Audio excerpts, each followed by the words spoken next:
If you wanted to farm certain resources like cryotic and so on, you can stay longer. There are dark sector missions scattered across all the different planets. These missions naturally give you more loot drops and better credit rewards. Hyrocon on Pluto will give you 20,000 credits if you complete the first excavator and extract. All in all though, my honest advice for a new player is just to simply play your missions. You will just gain credits as you go along. Complete your junctions and so on. Don't fret too much about credits just yet. It is best to wait until you gain access to better credit farm. And please do not sell your duplicate mods for 50,000 on mission completion. This can be useful for the double credits on the first mission of the day. Sell unwanted blueprints. Harrow chassis, I'm looking at you. If you have tons of blueprints for things that you simply do not need, like Harrow chassis, Boar blueprints, Gorgon blueprints, and more, you can. Next is Railjack. I know it's Railjack, but Railjack is actually insanely profitable, and if you do high-level Railjack missions, like in the Veil Proxima, you will get 100,000 credits per mission completion, and you get more credits from enemies and so on. If you do Void Storms, you gain Prime Parts, Severgoth Parts, Corrupted Hollow Keys, Endo, you name it. As much as I understand that many people don't like Railjack, it's actually a disgustingly profitable place to farm. I would highly recommend farming Railjack missions if you want to do a farm that pretty much covers everything in a way and nets you so much in return. Next is a Disruption mission. This is a bit different for a credit farm. For those of you who are sick of the normal credit farming methods, the Neptune Disruption node, Medea, I think, which it's so hard to say, is actually a really decent credit farming method. You can be rewarded with 30,000 credits per rotation B and 50,000 credits per rotation C. This is doubled at the end of the mission when you have a credit booster. One thing I will say though with regards to this farm is make sure you run this with a group to help with the enemy density and of course finish the rounds faster. If you and your group are really good at this and fast, you can keep up with index farming, which is honestly not that bad at all things considered. Again, it's something different and can be really decent if you want to give it a go, but it's not the best for solo at all. Next is the Hulvania caches. This is my personal go-to credit farm right now. This farm consists of you going out and finding the Techrot caches. Every time you open these caches, you gain 100,000 credits. Unfortunately, this farm is dependent on a capture bounty to come up. Find and open the Techrot cache before completing the mission. You can run normal Legosite harvest captures and try and find them, but it's not 100% consistent. The caches are marked with a purple icon. If you have gone for a bounty that says this, I would recommend going for the bounties that have the Legosite harvest capture mission. When you spawn into this mission, it will immediately tell you the exact location of the cache, saves you the hassle trying to find it, and Chroma is the best frame for this. The caches give 100,000 credits at base. A credit booster will give you 200,000 credits. Chroma's effigy will double it to 400,000 credits. Prosperous Retriever on a beast companion will give you an 80% chance to double that to 800,000.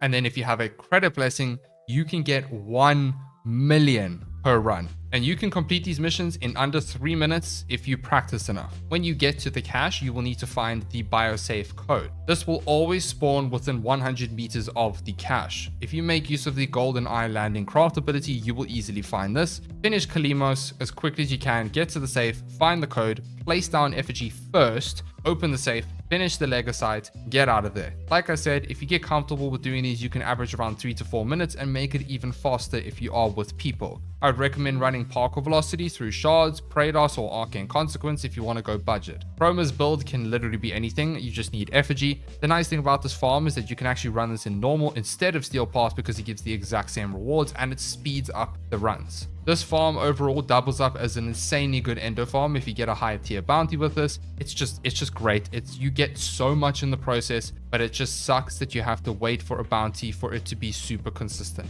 Finally, Profit Taker. Profit Taker is pretty much one of, or if not the best credit farm in the game. And that is because this Spidey thing is found in the cold lands of Orb Valus. In order for this farm to be really good for credits, you need to have fairly min-maxed gear. It's not an early game farm at all. You need to have specific weapons, specific setups, and gear. You unlock Profit Taker by reaching max rank with Solaris United, and you get access to the briefing table in the back room with Little Duck. You'll need to complete all of the bounty stages, and on the last bounty, you will fight Profit Taker. You will then be able to keep rerunning this bounty to farm credits. And I will need to update my old Profit Taker guide soon because there are quite a few things that have changed since then. But here's how Profit Taker works in a nutshell for farming credits. Profit Taker is protected by shields that rotate through elements in the game. You need to make sure that across your entire loadout, you need to try and have every element in the game, or at least close to every element, on your entire loadout. You break the shields by dealing the respective damage that is displayed on this thing's giant forehead. When you break the shields, you need an arc gun to break the limbs, deal damage to the forehead again. Then phase 2 happens. You now have pylons to deal with, and then you can just rinse and repeat until Profit Taker dies. Now, for credit farming, you need Chroma, and when you kill the Profit Taker, you throw down Effigy, and it doubles the credit rewards. Just please make sure that you don't do what I do, which is run out of energy as you need to cast Effigy and miss out on the double credit reward. Profit Taker gives 125,000 at base, Chroma doubles it to 250k, Credit Booster means 500k. Prosperous Retriever can double the original amount, which is 125 to 300,000, meaning your Credit Booster will now give 600,000 if that mod procs. If you add a blessing on top of that, you can do 750,000 for a run. If you get good enough with Profit Taker and practice, you can complete the bounty in around 2 to 4 minutes. Please ignore my terrible b-roll in the background. I'm incredibly rusty with this fight. There is a fully written guide online on how to do Profit Taker for people who are new to the fight, and all the way for those who want to do speed running strategies. Please go ahead and read this if you'd like to get into this. I'm going to be making my own video referencing this guide a lot because honestly it's the way. It has everything you need, and here you get to see all of the builds, the required strats, the gear, everything. Profit Taker is absolutely worth doing all the work and setting up for it. Once you have all the stuff, it should stay that way for years unless DE changes something drastic. Doing Profit Taker over and over again will net you Radiant relics and give you some decent mods too that you can make some good platinum with. And finally, an honorable mention, the Secura Lecter. It's a weird one, I will be honest. It is a bit finicky, but it is an option for those of you who would like to run solo or just want something chill. The Secura Lecter is a faction weapon. The unique trait for this whip will multiply the amount of credits you gain from enemies. It will go up to a maximum of 4 times credits, scaling with mastery rank. This will cap at MR18, so if you're above MR18, then this is perfect. You will need to, however, have this melee weapon equipped when you kill the enemy to proc the unique trait, and also you yourself need to kill the enemy for it to work. According to the wiki, Hydroid with his tentacle augment will only increase the earnings, but when I tested Necros with these Desecrate, it seemed to increase the earnings. So I don't know, I need to test this whole synergy a bit more and so on. So what I will say is I encourage you to test this out and see if something works for you, something different, to help passively farm credits. I don't want to say something when I'm not 100% sure that it's true and that it works the way that it's supposed to. It's not the best credit farm technically, but it's not the worst for something that literally just doubles your credit or times your credits by 4 in your normal missions. So it's definitely an option. For my final thoughts, like I said, there are niche credit farms and then there are just you playing the game, gaining credits and so on. That's pretty much how you normally do. Either way, you will know when you need to start moving into targeted credit farms because you're running low on credits the whole time. Also, if you need credits for gambling at Arcane Dissolution and so on, it's just, yeah, you shred through credits sometimes. I hope you learned something new. If you enjoyed the video, don't forget to subscribe. A huge thank you to our channel members. You guys are amazing. Thank you so much. All right, bye now.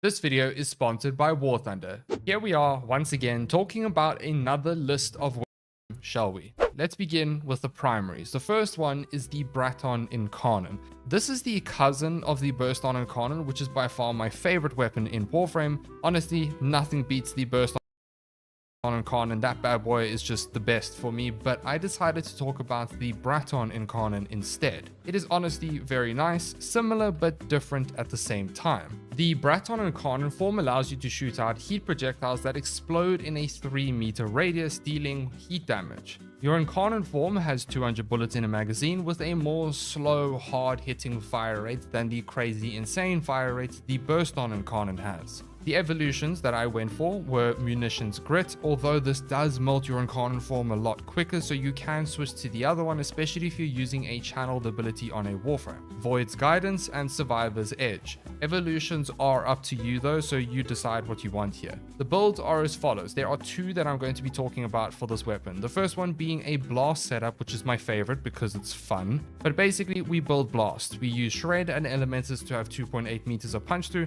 and you can go the multi-shot route, or you can even go the acuity since the status chance is so high with this weapon. Galvanized Attitude does not affect the base damage from both the evolutions from the second evolution, but it does still drastically increase our single target damage if we're using CO scaling with a primer companion and so on. Yes, this weapon technically does AoE damage with its Incarnate form, but for the most part you're going to be using it to kill one target at a time. This is the build here. Deadhead is optional, you can change it out to whatever you want if you don't like Deadhead. Next up is a Corrosive Heat build, the good old faithful. Incarnate form has innate heat, so we mod for Corrosive. I opted for Vile Acceleration for big fire rate bonus as well. You can go to the punch through route if you wanted to, but again, you can also go acuity. It's up to you. For all of these builds, please make them budget with no prime mods, and if you do not have the galvanized mods, I would suggest you got a way to farm them because you really need them for Steel Path. And you have access to arbitrations even earlier now, so getting them is a lot easier. Overall, the Braton is just super fun. It's worth giving a try, and the question is it as good as the Burst on Incarnate? No, definitely not, but it's still up there and you will shred Steel Path with this weapon with ease. Moving on to the Coda Base Assist. I just made a video on this wonderful weapon going over all of the amazing and unique gimmicks and mechanics that this weapon has. Trust me, there is a lot to this weapon, so if you want to learn more, go and check out that video. The Coda Base Assist is a shotgun that has a unique alt fire sending out mites to up to 6 enemies. When the mites latch onto the enemies, they will deal damage per second, but for each damage instance, it will tick up in the status effects that you have modded for, as well as impact and magnetic. And you can stack more than one mite on an enemy, causing this to tick up even faster. Mercy kills will perform a ranged finisher attack instead with this weapon, and when you do one, you gain 100% damage and 100% multi-shot for 20 seconds. There are even more stuff with the mercy kill mechanic, like for example, it actually procs your Parazon mods and so much more. The damage from this shotgun is just disgusting. Scaling blast to ridiculous heights paired with the fact that you can get about 6 or 7 status effects with this weapon. It scales very well with Galvanized Savvy. It has decent stats across the board. It's just an absolute powerhouse of a weapon that makes Steel Path a joke. The two builds that I want to showcase are the Corrosive build with the Heat Progenitor bonus. Simple Corrosive Heat setup right here, nothing fancy. And next is the gas build that is just fun to play with overall and scales pretty well. This weapon synergizes so well with many frames and their own unique abilities that it's just crazy not to give the shotgun a go. Trust me, I cannot recommend this one enough. It is fantastic. Up next is the Cedo Prime. I know I said I will be speaking about different weapons and so on, but I can't do a top weapons list and not put the Cedo Prime or the Cedo. The beloved Cedo Prime. This shotgun is just different gravy. Huge amounts of multi-shot, as an alt fire that sends out a glaive applying cold, toxin, heat, and electricity to enemies, and it also applies the element that you modded for. It has a built-in condition overload mechanic dealing 60% more damage for each status effect on the target. So it's alt fire primes enemies, and you have your own unique trait giving you CO scaling. Guess what? You can stack Galvanized Savvy with this. Oh wait, you can have a companion that primes even more status effects to further increase the effect. I mean, do I need to sell this weapon to you? No. Pretty much everyone knows it already. The main build I want to showcase for the Cedo is just a viral build, but this can be switched out for any element you want, like corrosive, magnetic, you name it, but viral is just a no-brainer. The alt fire also applies blast, so that's also a huge one, and you do slash as well, so it's just, yeah, it's crazy. You cannot go wrong with the Cedo. If you are watching this and you're not MR15, the base Cedo is also perfect at MR9, so you can get that too. Moving on to the Dread Incarnate. I actually only picked this Incarnate up recently, and all I can say is,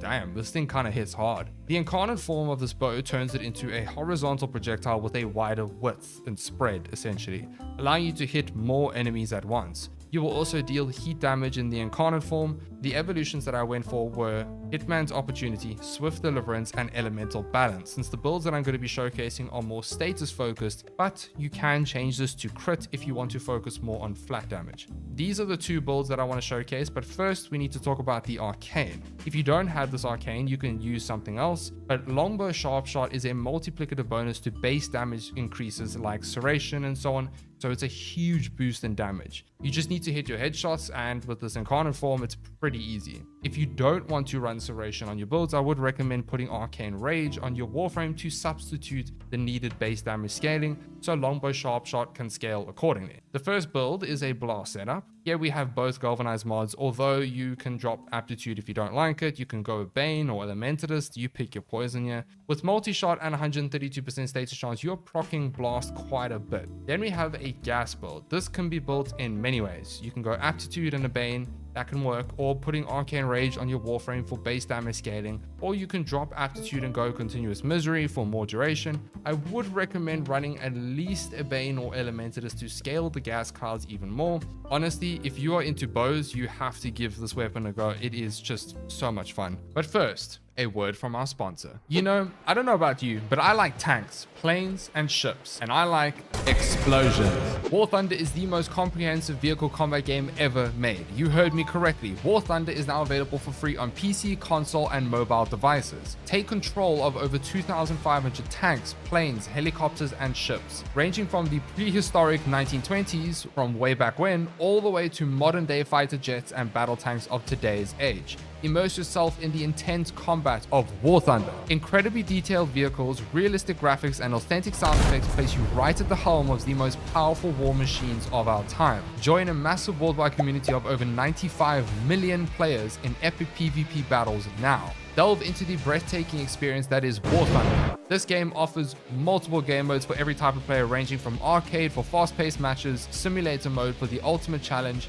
and realistic mode for the perfect middle ground between authenticity and intensity. Super in-depth customization with countless camouflages, historical markings, and decorations for all types of vehicles. So my lovely Tenno, what are you waiting for? Play War Thunder for free on PC, PlayStation, Xbox, or mobile devices now using my links in the description or the pinned comment. New and returning players of PC and console that have not played in the last 6 months will receive a massive bonus pack, including multiple premium vehicles, the exclusive vehicle decorator Eagle of Valor, 100,000 silver lions, and 7 days premium account. It's available for a limited time only. Don't miss this. Click the link in the description, and I will see you on the battlefield. Next up is the Aeolac. I was very late to the party with this assault rifle, and yeah, it's just amazing. I know it's a tedious farm to get it, I'm aware, but it is worth it. The Aeolac has multiplicative CO scaling for galvanized aptitude on direct shots. The main fire is just simply an auto fire, and the alternate fire launches out a blast projectile that explodes in a 7-meter radius. The damage for this though is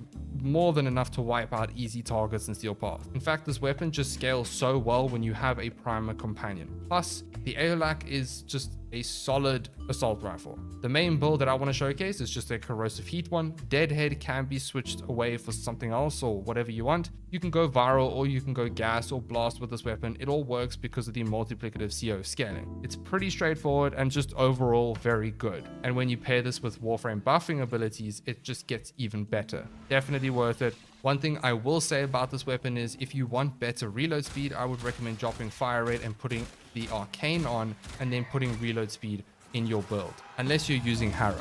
Up next is the Proboscis Cernos. For the last primary on this list, we have an odd one, the Proboscis Cernos. What a fantastic and unique bow in this game. When you shoot out your arrow, it will create a swarm of sticky appendages that will latch onto nearby enemies, slowly dragging them in, and it will also explode shortly after latching onto enemies as it's pulling them in, dealing more damage and proccing more status effects from the explosion. It is very fun to use. The Proboscis Cernos has a very high status chance but super low critical chance. It also has innate viral and deals mainly slash. Gas is the perfect element for this weapon, and we will also be making use of Longbow Sharpshot, but if you don't have that, you can use Merciless instead. Because of Longbow Sharpshot, remember we need Arcane Rage on our Warframe. This bow also has really low ammo, so I would recommend using an ammo mutation mod like Vigilante Supplies and so on. And the build I opted for is just a normal gas setup. It's pretty straightforward. And if you do have more capacity, instead of bow 60/60 mod, you can go one flat elemental mod to increase the damage procs of gas. You can also opt for a status duration mod to increase the amount of time the gas procs are present, basically. Now, I know that the Proboscis Cernos has super low crit chance, but putting critical delay and vital sense still offers you somewhat somewhat of a decent chance to crit with multi-shot. If it didn't have any multi-shot, this would not be worth it. If you did, let's say, pair this weapon with Avenger, which is what I normally do, then this is just where it scales incredibly well, or you can go different mods and drop crit entirely. This is up to you. I would say maybe if you're not having external buffing from crit, I would recommend maybe dropping crit and going for just, I don't know, a Bane, an Elementus, or whatever it is that you want to go for. I will say though, this weapon is designed for more group clearing than single target and steel pass, so it's incredibly useful for survival missions or any high enemy density missions, but for the lower enemy density missions, not so much. All I could say is please give this a go with Araxia and her 4th ability. It is insane. That concludes our primary weapons. Now let's talk about our secondary. First on the list is Sciated, Araxia's signature weapon that is such a great damage and utility-based secondary to have.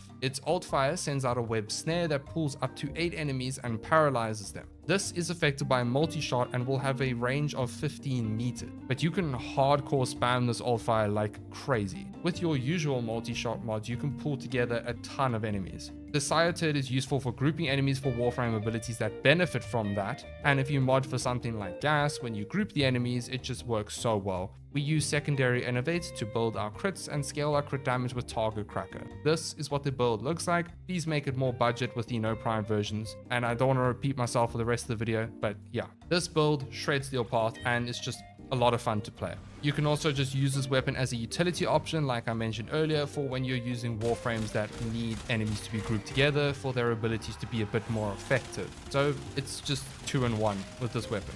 Up next is the Compressor Prime Bubblegum. That is an insane primer. Deals tons of damage, has ridiculous multi-shot with 1,000,001 damage instances. You can get hundreds of heat procs in a second with this weapon with the right build. It is simply fantastic. And it's bubbles, guys. I mean, come on. Who doesn't want to be a space ninja destroying everything in your path with bubbles? Yeah, the compressor does that for you. This is the build right here.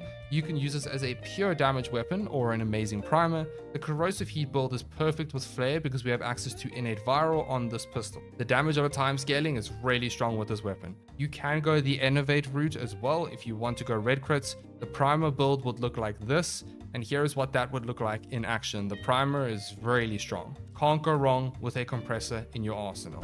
Next up is the Acarius Prime. I slept on these bad boys so much, it is ridiculous. These dual-wielding pistols launch out mini rockets that seek out enemies. The amount of damage these things do is just crazy. And if you pair them with certain Warframe synergies like energized munitions or damage increasing abilities and then put on Arcane Pistolier on your Warframe 2, then these pistols are just crazy good. That's all I'm gonna say. The biggest problem with these is their ammo sustain, hence why I suggest using Pistolier. It can be a bit tricky since these rockets seek out enemies and don't necessarily hit consistent headshots and go where you want them to go. So a way to work around that is to shoot from above, and quite often you'll actually land up proccing at this arcane and hitting a headshot somewhere, if you land up using Pistolier, of course. Or you can use energized munitions. Here is the main build. It's a flare corrosive heat build, and you can go the innovate version or route 2 and put base damage scaling via arcane precision or hornet strike for big red crits.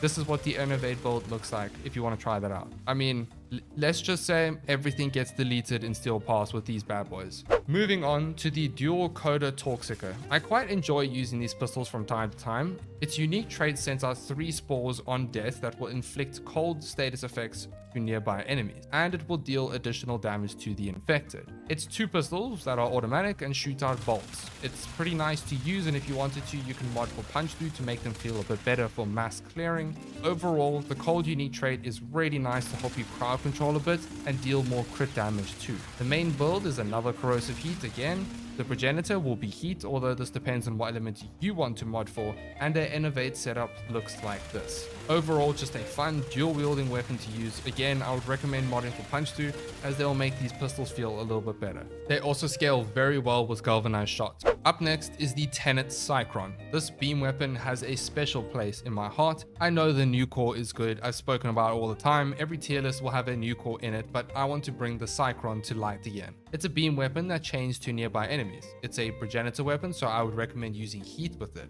If you mod for either viral or corrosive and put the other one on your companion as a primer, nothing stands in your way with this pistol. A simple Cascadia flare build is amazing with this thing, it melts. But do you want to know what my favorite build to play with it is? A Blast Enervate setup with a Doriga primer setup. I mean, look at this thing. I'm in love with this weapon, not gonna lie. It's good, it's a staple, you can't go wrong. Up next is the Grimoire for utility. This one is a little different. It's not going to be for damage per se, although the Grimoire can definitely do that with niche setups and just a normal setup. But the Grimoire is a fantastic utility weapon to use for steel path build, and that is because of its wonderful invocation mod, or its tome mods. Only recently have I really started to utilize this thing's power, and I can confidently say that it's just so convenient and handy to have. One of your abilities just needs a bit more strength when you cast it. No problem, just use the Vohm invocation mod. There's just not enough duration to one of your abilities to your liking. Just use the Riz invocation mod. These mods give you up to 60% of the respective stat when the alt fire hits an enemy, which is just amazing when utilizing it with certain warframes and build.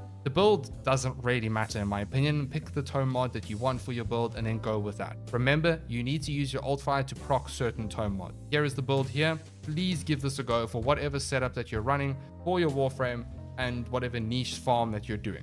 And lastly, for the secondaries is the Prisma Angstrom Incarnon. I have barely spoken about this weapon. The Incarnon form of this pistol is just amazing. It launches out heat-seeking fireballs that ricochet towards nearby enemies. For group clearing, it's very nice. Sometimes the projectiles miss the mark a bit, they're not very smart to be honest, but it does get the job done. The evolutions are Haven Foray, I don't know how to say it, Rapid Reinforcement, and Fatal Affliction. Again, you can change them to what you want. Charging the incarnate form of this bad boy is very easy, which is super nice to use. Here is the build that I use for it.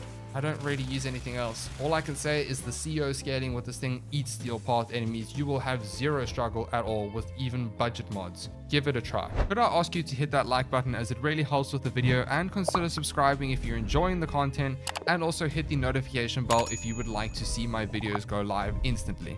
Okay, that finishes up our secondaries. Let's talk about melees. First up is the Spinnerex, another one of Araxia's weapons. You can see I love Araxia's weapons. This is a whip that is incredibly powerful and useful with so many warframes. Its unique trait will have a 10% chance to cause an enemy to explode, dealing toxin damage, but for each stack of toxin this chance increases, and it will spread toxin to nearby enemies. The chain reactions that you get with this whip is like pure dopamine juicing. It's great. Melee afflictions modding for blast and toxin is perfect and meant for this melee. Plus, let's be real, a whip that is good in Warframe just feels great. Add Tenakai and Calling Viper into the mix, and melee afflictions will proc so much with this weapon, allowing you to get a ton of toxin, a ton of blast procs, sending out huge chain explosions, and the build will look something like this. We have Weeping Wounds, Reach, mod for blast, toxin, plus Galvanized Elementalist, and we are doing some thick damage with this setup. Add frames like Saren, Varuna, Kalova, Valkyr, and more, and you will just see the pure destruction this thing can do. You can go for other things. Personally, I just found Blast Toxin with Afflictions just works so well. Moving on to the Pennant, Slept On. This thing is just slept on, that's all I'm gonna say. Its unique trait states, heavy attack kills, it has to kill an enemy on a heavy attack, will grant 50% attack speed for up to 46 seconds, scaling with your combo count. So the higher your combo count, the longer this buff lasts.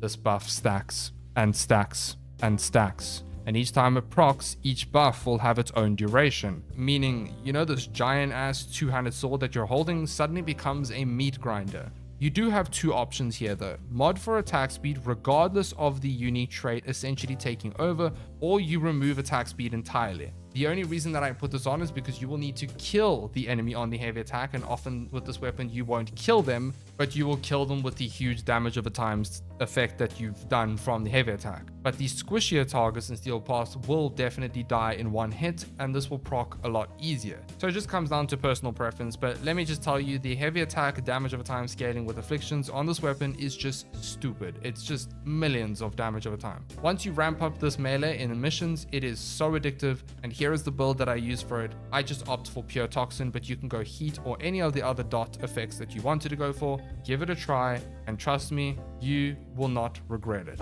Moving on to the dual Versus. How can I not talk about these beautiful sickles? The dual Versus is unfortunately an influence slot build, but it's a fun one nonetheless. Its unique trait states, on weapon gas status effect, gain 8% movement speed and 7% attack speed for 10 seconds, stacking up 5 times. Guess what? It has innate gas. Slap on influence, slap on carving mantis, perform the forward block attack combo with a ton of attack speed, and you're quite literally going to terrorize any enemy that is unfortunate enough to be in your way.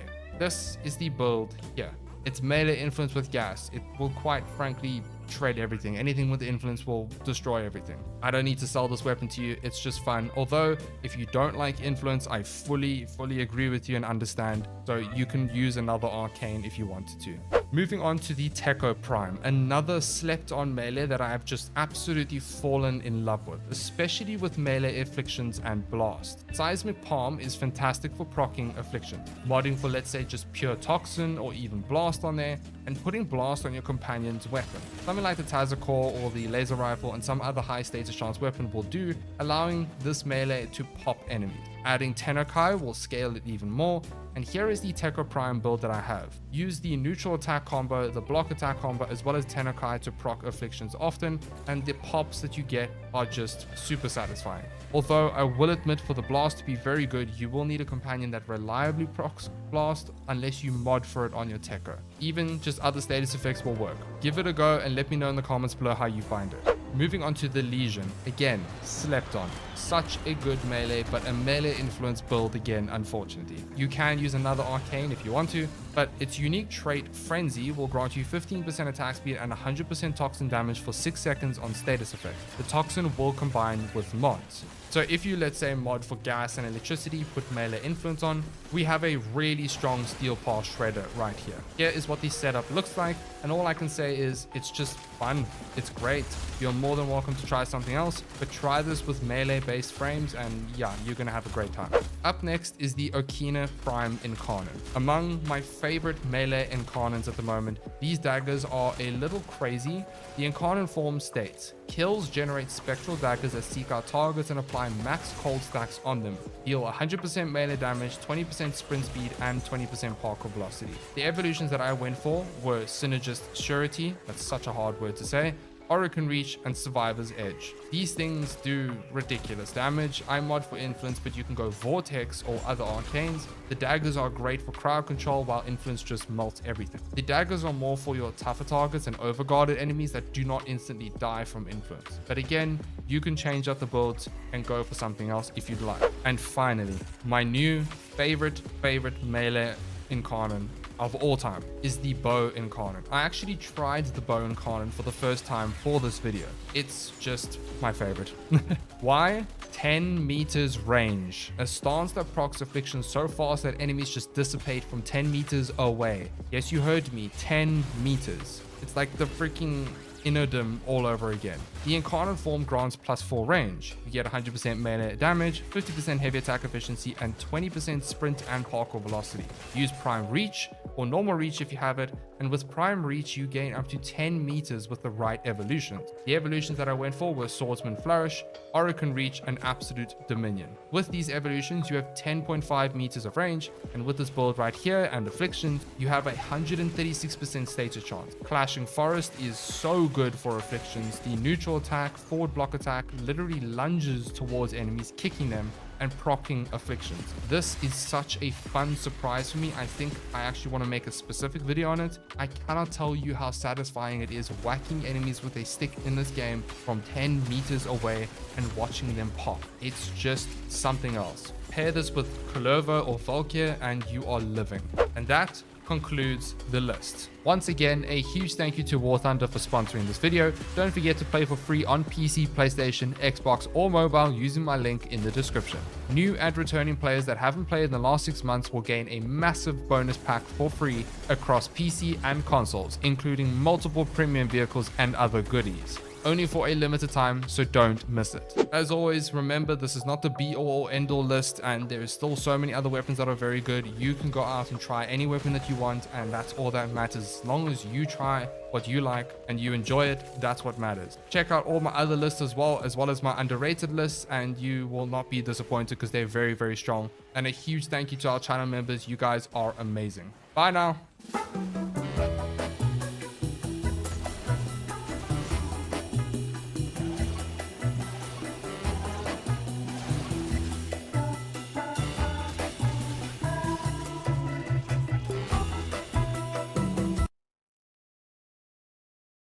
Video to modding so you understand the basics and have a framework to work off of.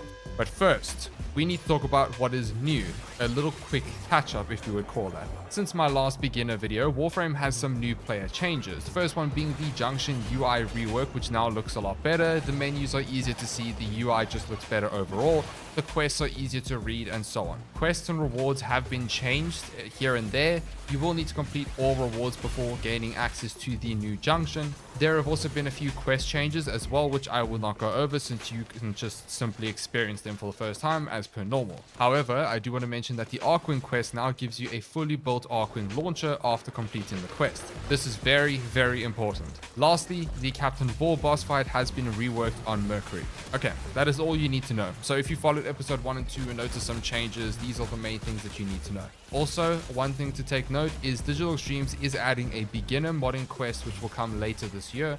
I don't know how in depth it's going to be, so if you are watching this at a later time, you can let me know in the comments below if the quest is very good and explains everything. What is the importance of modding and what is it? Like I said in the intro, modding is Warframe. You run missions, kill enemies, farm mods, put mods on weapons and warframes to make them stronger.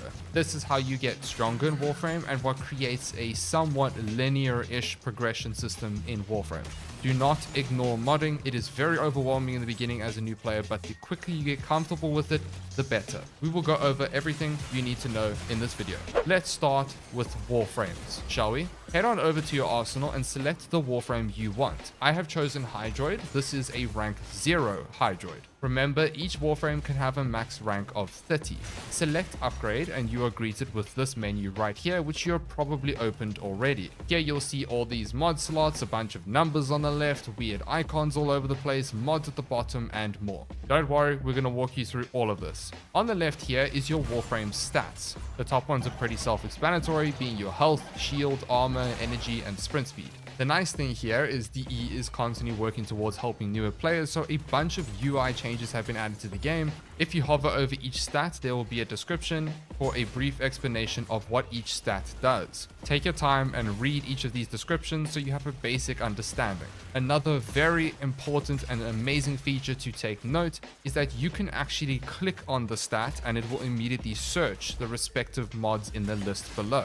Please do not forget this is incredibly handy for modding. Then we move on to the ability stats. As you can see, there are 4 ability stats for Warframes: duration, efficiency, range, and strength. Hover over each of them and it will explain what each of them do. These stats are pretty self-explanatory and they are incredibly important because they directly affect how strong your Warframe's abilities will be and how they perform in mission. As you level your Warframes, you get rank bonuses seen by this little tab over here. The 5 icons below this are a small preview window of the Warframe's passive and 4 abilities. I just want to make a quick note here, ability stats do not affect Warframe's passives. Just want to make that clear. As you begin to mod your Warframe and start adding onto the ability stats, you can see how each stat will affect each ability in this little preview window. For example, Tempest Barrage does 150 damage at base. I throw on Intensify, which increases the ability strength, and now suddenly it deals 195 damage with 130% ability strength. Same thing with the other abilities. It's important that you remember to check how each of these will affect each ability. The reason I'm emphasizing this so early on in the game is simply because the sooner you learn how this works, the sooner you can already start making certain builds that you enjoy. Alright. So we've covered the left side with all the scary numbers. Don't worry, after you've given it a go a few times, it becomes less scary and actually starts to make sense. Let's move on to the middle now. Here we see 8 open mod slots and 2 slots on the top. The top mod slot with a symbol on it is called the Aura slot.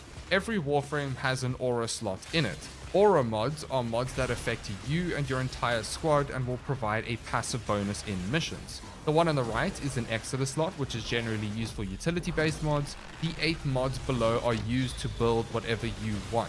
Don't worry too much about the arcanes on the right side, just for the sake of this video, just ignore them. Let's talk about capacity. As we bring our attention to the number on the top left here, this is our capacity. Everything in Warframe when it comes to modding boils down to capacity. It pretty much relies on it. When you hover over or look at any mod, you will notice a number on the top right of it. That number is the capacity drain for said mod. I have 19 capacity here at rank 0.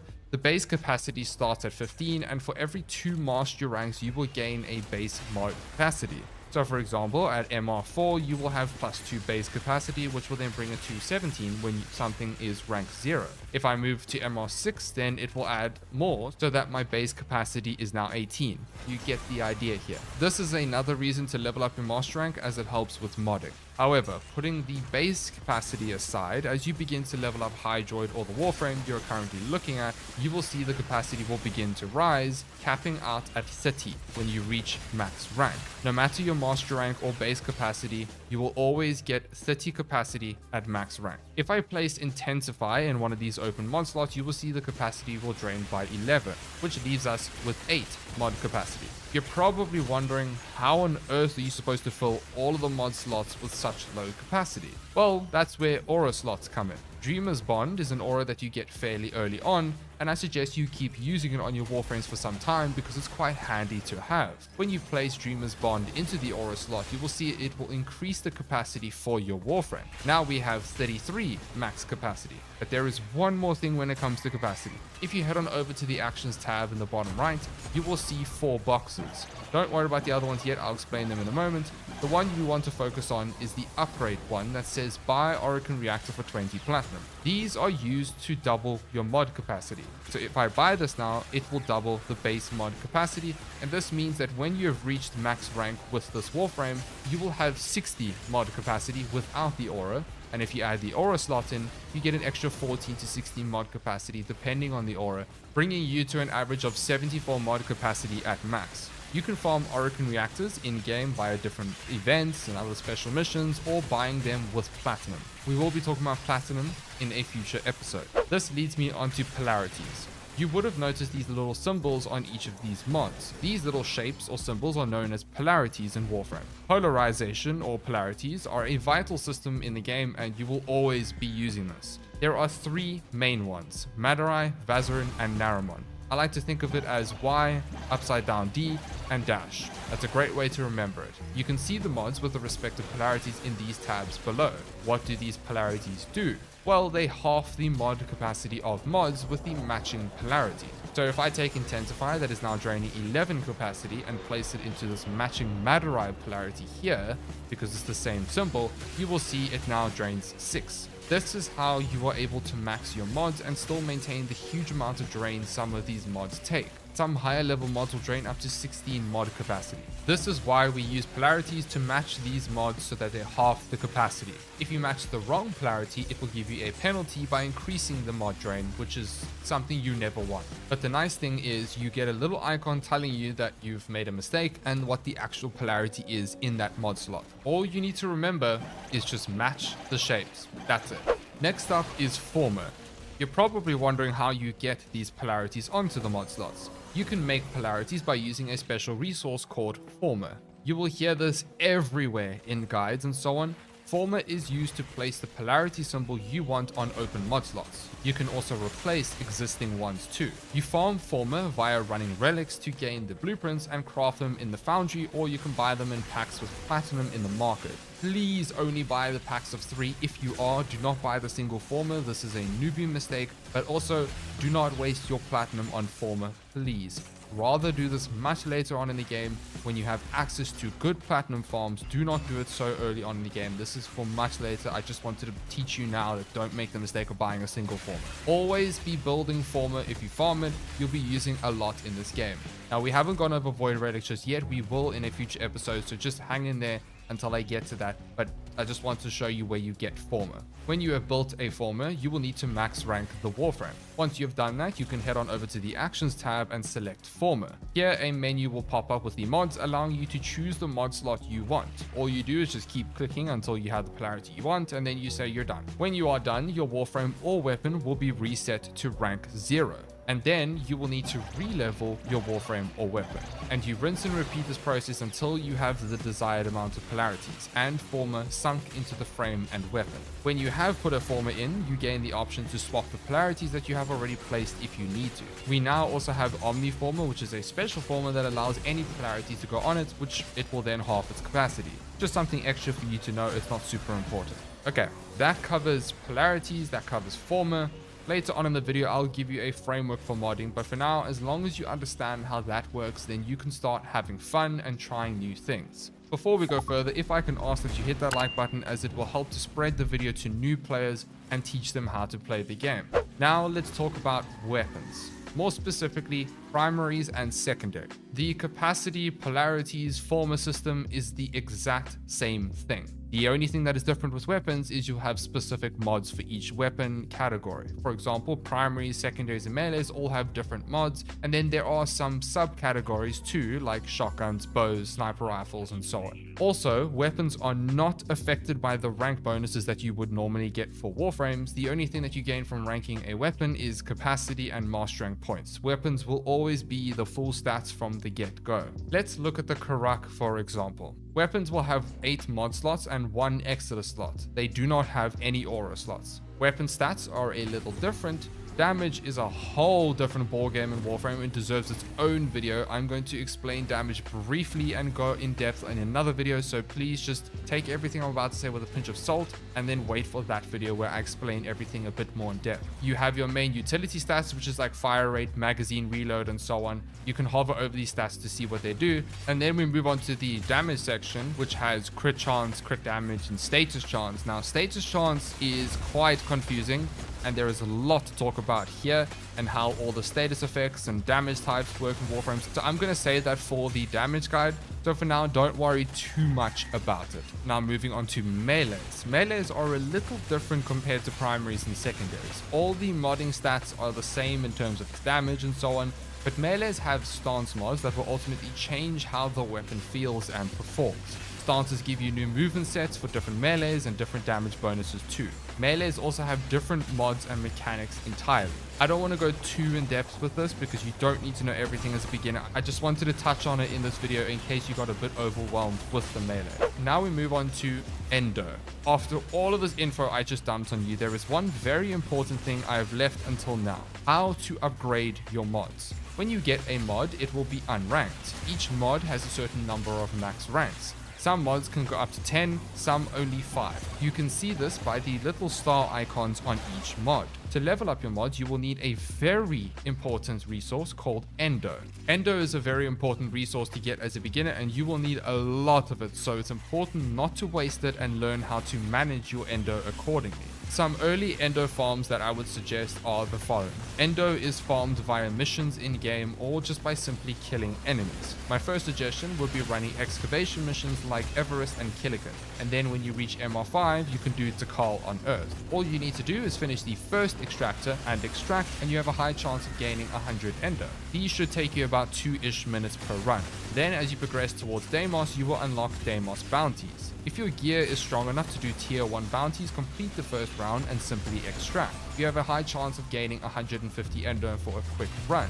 This is of course if you progressed a little bit towards Deimos and you will need to complete the quest. And of course if you're actually strong enough to complete the tier 1 bounties. If you're not, leave it for now and come back to it later. After you've completed the new strange quest, you will gain access to Cephalon Samaras. Now Cephalon Samaras will give you daily synthesis tasks. If you haven't completed the quest, you can skip over the section because it won't make any sense. But if you have completed it, when you go up to him and ask him for the daily synthesis task, you can have a chance of getting between 250 to 800 Endo on completing that task. A very, very good early game farm that is really decent for a brand new player. One more method that I would suggest is dissolving duplicate mods. You can do this by going over to the mod tab and selecting duplicates. As a new player, I would suggest clicking them one by one and leaving one copy so that if you ever need the mod, you at least have it. The rest you can all simply sell as duplicates. At MR 8 or 9, I'm not 100% sure, you can gain access to a quick select feature which allows you to actually easily select all of the duplicates and leave one copy and simply sell all of them in a click of a button. Super handy to have and useful as you play the game. Now, I do want to say I have made an ultimate endo guide where I go over all of the beginner farms if you want to go and check that video out. That video is for early game players all the way to the end game. Finally, leveling your mods. Now, once you have farmed some endo from your missions, head on over to the mod tab or your modding screen in your arsenal by holding down right click. In the arsenal tab, you can hold down right click and a menu will pop up letting you upgrade the mod. You will need credits and endo. Don't worry, I'll be making farming guides on both of them for new players, so don't worry, that's a future episode. But for now, slowly farm endo and credits through missions and you can use that to level your mods. But of course, what mods should you level? This is extremely important and can be a huge noob trap if you don't know what's what. As I explained earlier, mods have different max ranks. Some are 5, some are 8, some are even 10. The higher max rank mods cost significantly more endo and credits to max rank as opposed to, let's say, a rank 5 mod, because there is a specific formula for leveling mods that you don't really need to know. Just know that every time you level up a rank, it essentially doubles the credits and endo cost. It's a bit more than that, but it's just, you get the idea. It basically doubles it. Also, the rarity of the mod determines the cost as well. You get common mods, uncommon mods, and rare mods. You can put 2 and 2 together here. The higher the tier, the more it costs to max rank. My general rule of thumb that I would like to suggest to new players is start maxing out your lower mods that are max 5 ranks. These mods generally give you the best value for money. When you start moving into the higher max rank mods, this is where I do not suggest trying to max rank them until you gain access to better credit farms and better endo farms later on in the game. Try your best to level them up to a point where it's not so expensive and just use the half ranked mod. Generally speaking, rank 5 or 6 is where you get the most for minimum investment, as the cost will start to double and just get super expensive. That is my advice for leveling mods. Don't waste all your precious endo on a rank 10 mod. Please save that for later on in the game. You will melt through your endo and credits. As to what specific mods you should level up, well, for the modding framework I'm about to show in a minute, you can then look at those mods and start leveling those ones. Now, a question you're probably asking is, how do you know where to farm these mods or look for them? My suggestion is heading over to the codex and looking where you can farm said mod, or you can go to the wiki. Unfortunately, you will hear this a lot from me, but the wiki is genuinely your best friend in this game. You will naturally farm mods as you do missions, complete junction rewards, kill certain enemies, and when it comes to aura mods, a nice little tip is you can get aura mods from Nightwave. If you press escape, you will see the Nightwave on the bottom right. This is Warframe's free battle pass that gives you rewards as you complete different tasks. You will gain special credits that can be turned in via the cred offerings tab. Here, Nora will sell aura mods that will rotate every week. And finally, let's talk about the modding framework. In this section of the video, I aim to give you something that you can kind of copy and paste and then expand with your new knowledge. This will apply to weapons and warframes, and this will also cover your essential new player mods. The Warframe modding framework. The main mods that you need for Warframe in the very beginning are as follows: Intensify, Streamline, Stretch, and Continuity. These 4 mods cover all the ability stats for Warframe. Then Flow for increasing your Warframe's max energy. Abilities cost energy, and having Flow helps you in missions as this increases your maximum amount of energy you can gain. Equilibrium you will get fairly early, for energy sustain is very important. This mod is incredibly important. What it does is it converts every health orb to energy orb and every energy orb to health. This is very useful as health orbs are a bit more abundant than energy orbs in mission. Now, these 6 mods are literally all you need for pretty much every Warframe. Your goal is to try and max rank these mods as fast as possible, except for Equilibrium. Only go for like 4, 5, and 6. And then later on try and max rank it. The aura comes down to what you have available, and if it matches the polarity slot in your Warframe's aura slot. Then if you have the mod capacity for it, I would suggest 2 more mods. One is Mobilize. This is a utility-based mod that increases your parkour velocity. If you don't know what that is, check out my episode 2 where I explain this mechanic and why it is so important to know in the early game. You should get this mod by simply just playing the game. And finally, another suggestion, which is a very important mod to get, Energy Nexus. You will need to buy this mod from another player with platinum, which we'll talk about in future episodes. So it's not for now, it's for later on, but I wanted to mention it in this framework so that when you come back to this and you have the platinum for it, you can use it. It's a very abundant mod that you only get much later on in the game, and you can buy it for literally like 3 to 5 platinum from another player. This mod is so powerful because it completely sorts out your energy issues as a beginner. Energy Nexus provides 3 energy regeneration per second. This allows you to constantly regenerate your energy and gives you a much better beginner experience, since you can actually experience what Warframe feels like by casting your abilities reliably and more often. And that is what the full beginner build would look like. Again, you can get Energy Nexus much later, it's not now. This full build here is if you put in an Oracle reactor. If you don't, start with what I mentioned earlier on, covering all the bases, and then add as you get more capacity. If you are super early on in the game and you feel like you're dying, you can level your vitality in redirection just a bit and put it on your Warframe, but please don't waste your ender on this. Personally, I don't see the need, and you will drop these mods fairly quickly, but at the end of the day, you play the game and you make sure that it feels a lot better for you, so you can use them at your own discretion. The weapons modding framework. Flat damage mods, fire rate mods for primary and secondary, attack speed mods for melee, crit chance mods, reload speed mods. Because you'll constantly be flipping between weapons and so on in the very early game, you won't have as much capacity, so flat damage followed by fire rate with reload speed and then crit is the perfect formula to follow for all your early game weapons. As you progress, you can start adding other mods and then you just kind of gather some more. My biggest suggestion is don't be afraid to use utility based mods. One of the most popular mods that I use in the early game is reload speed mods, because you can get away with slightly less damage since enemies are a lot easier to kill in the star chart. Overall, just play around, figure out the system, and try new things. Don't be afraid to try new things. And that's modding for you in a nutshell. It's a lot, I know, but once you learn about modding and try it out for yourself, it will all start to make sense. Don't get afraid, take time, read new things, try new things, and that is the beauty of Warframe. As always, a massive thank you to our channel members. Thank you for your support. I really appreciate it. All right, bye-bye. See you in the next episode.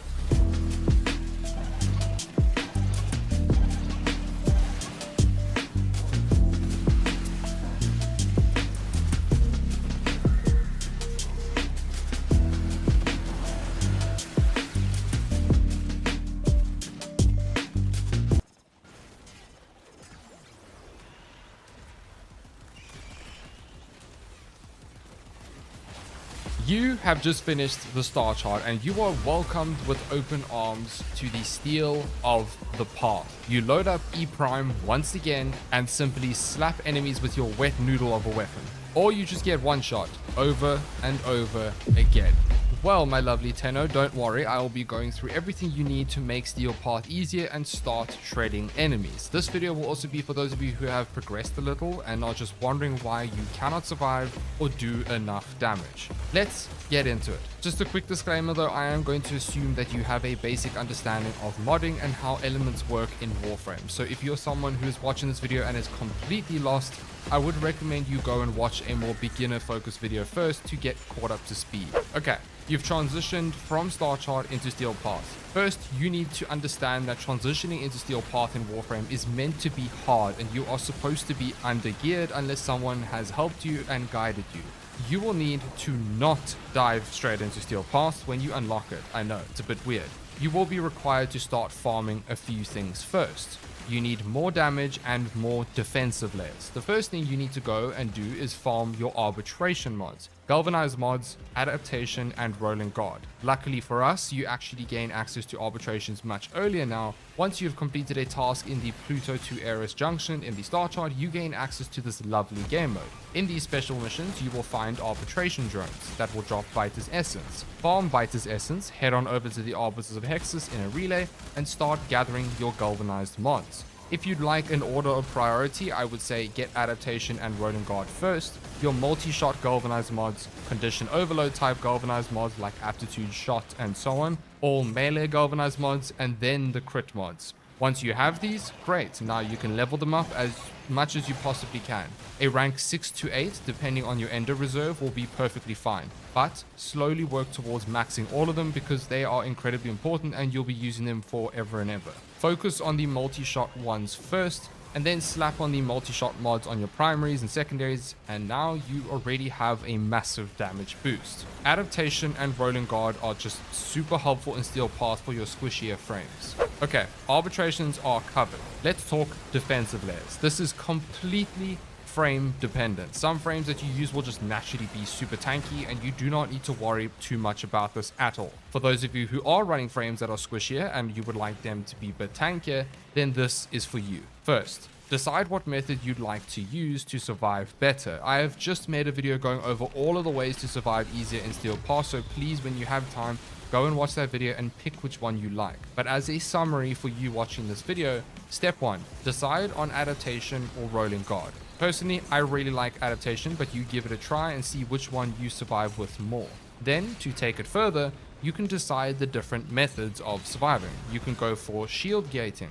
For this, you need Brief Respite, the Aura, and preferably an Auger mod in your build. This converts your energy cost of abilities when you cast them into shields, allowing you to survive easier. Shield tanking is the go-to option that I would personally recommend, but it comes down to personal preference. Here you make use of Adaptation and Arcane Aegis. The beauty of this method is that you literally need a rank 0 Arcane Aegis and it would work perfectly fine. It's minimal effort that is super effective. You can make this better by pairing this with frames that already have innate damage reduction to their abilities, and you can put on Brief Respite to help with maintaining your shields as well. Next is health tanking. This consists of using armor and scaling your health. Adaptation again for damage reduction, running umbral mods to scale health, strength, and armor, although I will say this is expensive to run, so I wouldn't recommend diving into a triple umbra setup or double umbra setup straight away. And then you could go Arcane Guardian as a budget option. For the most part, using adaptation or rolling guard and using one of these methods for defensive layers is more than enough in early Steel Path. Realistically, your Warframe should carry you,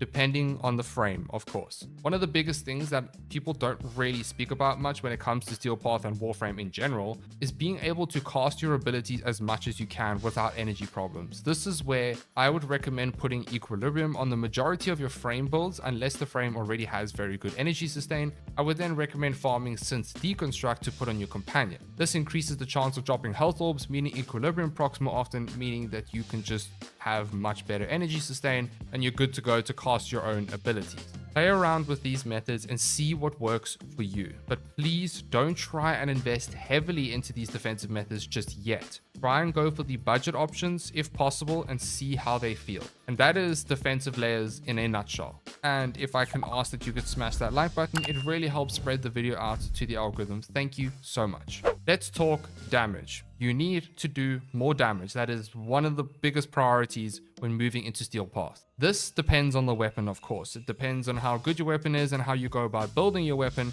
what elements, and so on. I want to make this very, very clear from the start, and this applies to Warframes as well. You do not need primed mods to do enough damage. The amount of damage you do ties directly into how you go about modding your weapon and the tools that you can utilize to help you deal more damage.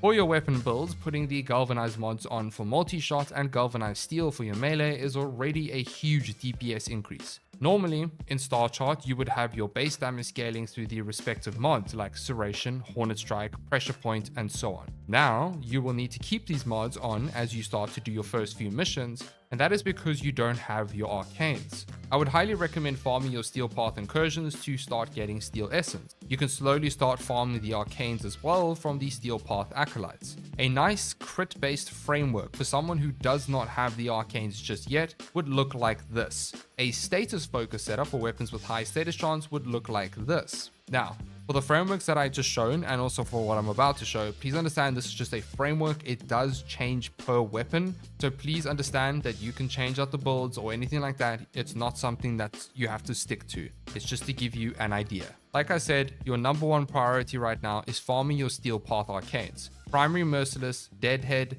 and Dexterity are incredibly important, and it's the same thing with secondaries as well. These arcanes will now be your means of scaling your base damage in your setups. There are many frameworks when it comes to making builds with any weapon, but generally speaking, a budget Steel Path build would look like this. This focuses more on crit, covers multi-shot, fire rate, elements, and we have our base damage scaling through the arcane. For a weapon that is more status focused, this is what the build framework would look like. Another mod that is incredibly handy to use is the Elementalist mods, especially if you are making use of a damage over time status effect in your setup, or if you're opting for blast. Again, change the elements to what you want, it's just a framework. For melees, however, you'll have access to melee arcanes a bit earlier than Steel Path, and hopefully you farmed a few by now. Honestly, this does come down to personal preference and what you like. For flat damage, melee exposure is just absolutely godly for most melees. Otherwise, melee influence and afflictions are just absolute cheat codes in this game to do ridiculous damage with minimal investment. Personally, I find that most melee builds follow a very similar framework. Here is one that will work on most, but please, again, take it with a pinch of salt. I hate to keep plugging videos, but I have made a 3-part series going over how to mod anything in Warframe that will teach you the frameworks in depth and help you to understand them. Some general mods that I would recommend you get if you have not yet done so is the 60/60 elemental mods are incredibly handy to help with certain damage over time setups. All of your corrupted mods are just handy to have. And like I said, Elementalist mods are also very, very good. Great, so we have the frameworks out of the way, but maybe you feel like you're not doing enough damage or just don't understand how to do more damage. This is where elements come into play. Using the right elements in Warframe is crucial, especially when you're starting out in Steel Path. You don't have access to all the fancy weapons, you don't have access to all the fancy mods and different tools. When you start to unlock some more overpowered weapons and make use of different mechanics, then you don't need to worry too much about what element you run. But one thing I will say is it is important to switch out the elements for the respective factions that you are fighting against in the beginning of Steel Path. And it is also very important to focus on damage over time status effects to help you. Good elemental combos to go for are of course Corrosive Heat. Viral and a slash based weapon is also still pretty viable. Flat Toxin for Corpus or Magnetic even. And of course, you can dabble in other elements for other factions, just you have a look and see which ones work. The next key thing to start doing more damage is making use of certain Warframe abilities. Many Warframe abilities help you deal more damage by armor stripping enemies, which is a fantastic way to just deal more damage against enemies that are armored. Some abilities just outright give your weapons a fat damage boost or applying damage vulnerability onto enemies. You get the idea here, it's important to use your Warframe's abilities that actually help you deal more damage. This ultimately leads me onto the Helminth segment. The Helminth segment is incredibly important in Warframe. Slowly working through this segment and subsuming Warframes is high priority for someone starting out in Steel Path. By now, you would have had access to this for quite some time, but it's important for you to start focusing on it to get it out of the way. There are many good subsumes, but a few ones that I would highly recommend are Rhino's Roar for increasing your overall damage with abilities and also acting as a double dipping damage increase for damage over time status effects. Mirage's Eclipse, Banshee's Silence for crowd controlling enemies and silencing them, Grendel's Nourish for more energy sustain and viral damage increase, Jade's of Phantom Eyes for armor stripping and slowing down enemies, Nova's Null Star for damage reduction, Volt's Shock ability for using his Augment Shock Trooper, Gildren's Pillage for shield gain and defense stripping, Necros's Terrify for armor stripping and scaring enemies away. These are just a few that I would recommend. Realistically, you need to get all of these subsumes, so don't be afraid to just start racking them up and trying them all out, especially as you start farming the primed version of said Warframe. The Helminth segment is such a great way to help you pick up the slack on certain Warframes with a defensive ability or damage increasing ability. It's why it was put into Warframe in the first place. It fills the gaps of certain Warframes to make them significantly better or provide something that you are looking for. Which of course leads me on to Archon Shards, a massive part of Steel Path. Archon Shards allow you to increase some of your ability stats like strength and duration, and also have the potential to gain a huge damage increase from them. They provide quality of life buffs like casting speed, parkour velocity, more energy, shields, and just so much more. Casting speed is a massive quality of life feature in Warframe in general. Parkour velocity is just a bonus and it won't really help you survive better or deal more damage, but it's just nice. Start stacking up your Archon Shards via Temporal Archimedia, Deep Archimedia, Netracell's Archon Hunts, and the 1999 calendar. Also working towards the Coalescent Fusion segment to gain access to the Emerald, Topaz, and Violet Archon Shards. Overall, the Helminth is something that benefits you greatly in Steel Path. Next up is Companions. Please do not sleep on Companions. These guys are insanely powerful and incredibly important in keeping you alive and providing utility buffs that make your life easier. What companion you decide to go for really does come down to your personal preference, what you have available, and so on. Making use of bond mods will make your steel path experience a lot better, since deconstruct is a must-have if you're using equilibrium. And I know this sounds so obvious, but please make sure that your companion has vacuum or fetch. It's just a must-have in Warframe. Companions can also deal lots and lots of damage with the right setups. They distract enemies, provide you with unique buffs. I will be making a top companion list very soon. Because there are so many companions and just different ones entirely, I would like to at least give you a framework that you can work towards. Robotic companions would look like this. This will cover all of the basics, excluding the specific mods tied to the companions, unique abilities, and some bond mods that you can choose. Beast companions will look something like this. Fill the mod slots as you gain more and more things, or use what you have available. And also feel free to change up whatever you want, please. I can't stress this enough. Up next is focus schools. This is so underrated in helping you through your steel path experience. Investing into Unaru Poise will help you drastically, especially if you do not have access to Prime Sure-Footed. This stops you from getting knocked over. Vazarin is just a fantastic way to survive easier if you invest into something like Protective Sling and Guardian Shell. Slowly working towards finishing your waybounds is also so important in Steel Path, especially gaining access to Last Gasp. Do not sleep on focus schools, they help you drastically. Operator Arcanes are also quite handy in keeping you alive and so on. Now you may be wondering, what about weapons? Or what weapons should you get? Myself and many other creators have made tons of lists for you to go and pick what you want, but my biggest advice to you, I can't stress this enough, is just use what you think looks cool and what you enjoy. That is honestly all that matters. As long as you are having fun, that is the most important thing. I would, however, recommend you immediately start farming your Steel Path circuit every week so that you can start gathering the Incarnate weapons. Incarnate weapons are a cheat code and by far among some of the strongest weapons in Warframe right now. They are Warframe's end game weapons per se. They are fun, they have gimmicks, they don't need much investment to start doing big damage.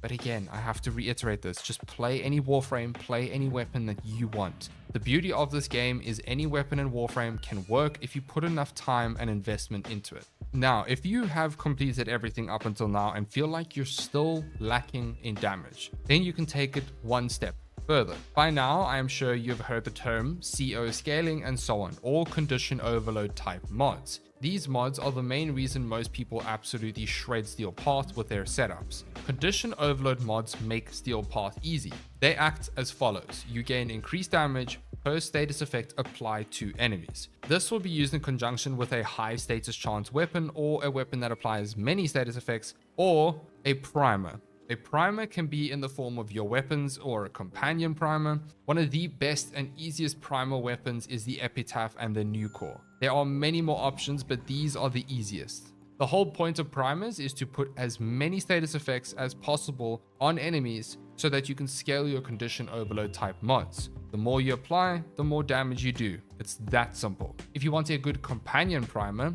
the Deriga with Arc Coil and Prime Laser Rifle is very good, or just Laser Rifle, or a Hound with Synergized Prospectus. Most weapons, not all though, but most will definitely benefit from condition overload type mods. Insanely well. AoE damage, however, is not affected by condition overload. However, some weapons have a multiplicative bonus to CO scaling, which is huge. Bonus tips. This is something that's not really spoken about much, but as you progress in Steel Path, it is a good idea to slowly invest into your amps. There are some very important use cases for amps, and having them available when you work towards them or just, when you get to that point is just handy. And when you get access to Last Gasp, you will need a good amp and arcanes to be able to kill enemies easier to get back up after going down. The 147, 547, 177, and the 777 are really good options for this. I would also recommend using Eternal Eradicate and Eternal Onslaught for your amp arcanes too. This, of course, is for people who have not invested into the amps just yet and they're already in Steel Path. Another thing, get yourself energy pads to help you in a pinch when you run out of energy in Steel Path. Bind it to a keybind that is easy for you to remember. It's something that's just nice to have. And that pretty much sums up Steel Path. If you make use of all of these things that I mentioned in this video, how much form are you willing to invest into weapons and warframes, getting primed mods, getting all the arcanes that are expensive, or the expensive mods, you name it. Everything is up to you now. I have also just made a utility video for those of you who are interested. I go over all of the handy things in Steel Path to help you have a better experience. As long as you tick the boxes of not dying, dealing enough damage, and having enough energy sustain, then you don't need to worry. I hope you learned something new and enjoy Steel Path more. Have fun. Thank you so much for watching this video, and a huge thank you to our channel members. You guys are absolutely amazing. I will see you all in the next video.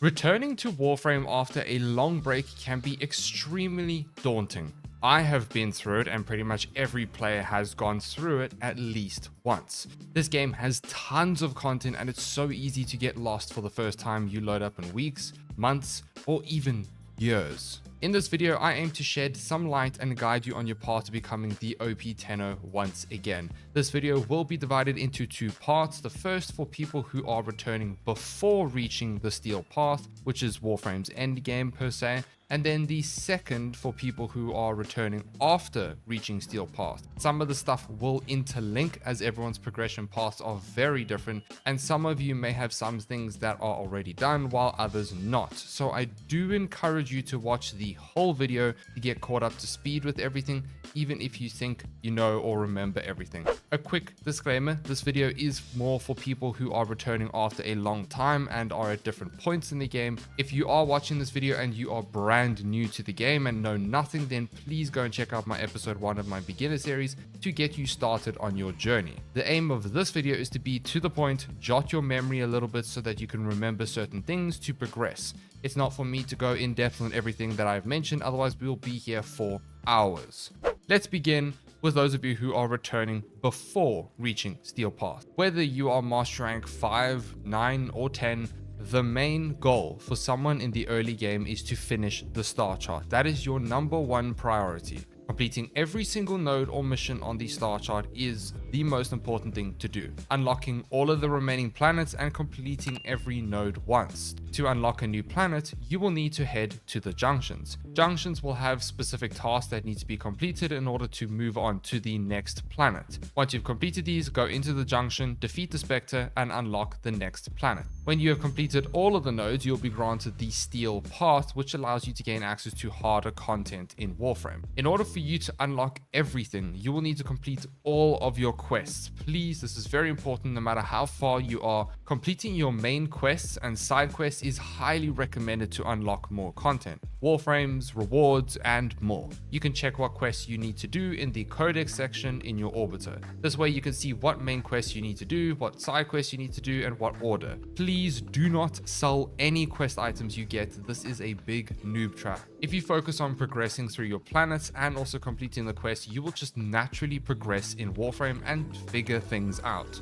Which leads me onto Warframe's open worlds, specifically Cetus, Fortuna, and the Necrolisk. You don't need to do all of them at once, do them slowly. Depending on how far you are, you can progress a little bit, get better gear, and then come back to do them. Progressing in the open worlds in Warframe is one of the most important things to do because it unlocks so many good rewards, Warframes, better gear, arcanes, and so much more. Level up the respective syndicates with the daily standing system. Warframe works with a standing system for syndicates and factions. There is a daily cap that can be increased with your mastery rank. Try your best to finish your daily standing with the respective open worlds you're focusing on. My advice is to pick one or two, then incorporate small amounts of grinding into your playtime daily or whenever you can play the game. You can build your standing via bounties or doing open world activities like mining or conservation and more. This does lead me onto syndicates. Syndicates are very important. They are the factions or the base factions per se in Warframe. Getting 2 up to max level is incredibly beneficial, allowing you to get augment mods for Warframes, which are like Warframe power-ups for certain abilities that can actually make or break certain builds. They also give tons of other rewards as well, like relic packs which give void relics. I'll go over these in a second. In the syndicates tab, you will see the normal factions or syndicates, and then you'll see the other factions through the different types of content. As you complete quests and unlock new areas, you will gain access to more syndicates. Eventually you will need to max all of them, so it's best to get started with them as fast as possible. But again, you're going to get sick of me saying this by the end of this video. Take your time. Often people burn out by hardcore grinding syndicates all day, every day, and then they just get bored of the game. So it's a slow process. It doesn't need to be done instantly. The next thing to go for is making sure that you are in a clan. You can opt for a max rank clan or a clan that is trying to max out everything and helping them. Having a clan in Warframe is vital. This gives you access to the clan dojo. Here you have different labs that can give you blueprints for warframes, weapons, and among many other important things in the clan dojo. It's also the main place to trade with other players. You can trade via trade chat in game, but I personally recommend you trade via the third-party website called warframe.market. Sign up, make an account, and trade through there. The prices are better regulated and it's a much easier trading experience. This website is not tied to digital extremes in any way. Make sure that you're in a clan, it's important and beneficial to you. Next is slowly building your mastery rank. In Warframe, once you have reached mastery rank 17, you will have officially unlocked everything that is locked behind a mastery rank. This is why it's incredibly important to progress with this to allow you to get more stuff. If you are completely lost of what I just said, Mastery Rank is Warframe's total profile level. In order for you to gain Mastery Rank points, you will need to unlock more Warframes, weapons, and more. Then you'll need to max rank them, which is level 30 for most things. Some are level 40 like Lich weapons, but the majority of things will be max rank 30. This will unlock the maximum amount of Mastery Rank points for that item and will add it to your total profile level permanently. When you reach the required points, you can complete Mastery Rank tests to rank up. Do not sleep on Mastery Rank, but don't no-life it either. Do it passively as you play. It adds so many quality of life features once you reach MR17 and also after that. Always be building Former. If you cannot remember what Former is, it's a very important part of Warframe's modding system. Former allows you to polarize mod slots on Warframes, weapons, and more to half the capacity cost of mods, allowing you to max out your mods, make stronger builds. You can obtain Former via farming Void Relics, which we will go over in a moment, or you can buy them in the market for Platinum. I recommend you just farm them and build them slowly, and if you have lots of Platinum to spare, then you can buy them, but buy them in packs of 3. Other than that, just rather do it the free-to-play way. Next is Railjack. You will need to complete the Rising Tide quest to unlock the Railjack. This is important because it allows you to unlock certain things later on in the game that you're going to need it for. I also recommend you upgrade your Railjack slowly and start progressing through the intrinsics tree to gain more benefits and also mastery rank points. Plus, Railjack actually is quite a profitable farm and just is overall a different change of pace for the game, which is quite nice to do. Sorties and weekly item hunts. You can unlock sorties after completing the War Within questline. These are daily missions that will net you good rewards and resets daily. You can see sorties in the navigation panel by the sortie tab. Every week, you can complete an item hunt with Maru, where you get a free item sculpture which helps you with your endo farming. Maru's Bazaar is found at Mars. You can talk to her there. If you do not know what Endo is, it's a resource used to upgrade your mods. When you upgrade your mods in Warframe, you will need lots of credits and lots of Endo. When you complete the junction to Uranus on Saturn, you gain access to a quest called Deviri Paradox. Once you've completed this quest, you will get the Deviri section in the top right in your navigation panel. In the Deviri section, you will see something called the Circuit. Now this is golden. It is golden for new and returning players. Every week, you get to select between 3 different Warframe. Complete the circuit and you will get all of the blueprints and an augment for that Warframe. This is amazing because it does allow you to skip some of those very tedious Warframe farms, and it's just very beneficial for all the rewards. Always do your circuit. I cannot stress this enough for new and returning players. Circuit is vital to do every week and keep up to date with it. It can be boring at times, but it's worth it for those annoying Warframe farms. Next is a little bit of a spoiler ahead for those who really don't want any spoilers at all, but it's progressing with your focus schools. If you want to skip past this section, I recommend you do now, but it's not a huge spoiler because you'll see it everywhere. Once you've completed the second dream quest, you will gain access to the focus school trees. You have 5 focus schools. There is a focus rework happening in the update tomorrow, so the info may change if you're watching this video months down the line, hence why I'm not going to go too in depth into it. When you gain access to these focus schools, you will need to slowly progress through them. You do this by equipping a focus lens on a Warframe or weapon for that specific focus school. As you complete missions and gain experience, it will convert a portion of that XP to focus points, allowing you to unlock more things. There are also other ways to gain focus, but this is the main way to do it now passively. I will be making a full focus guide post update so that everything is up to date.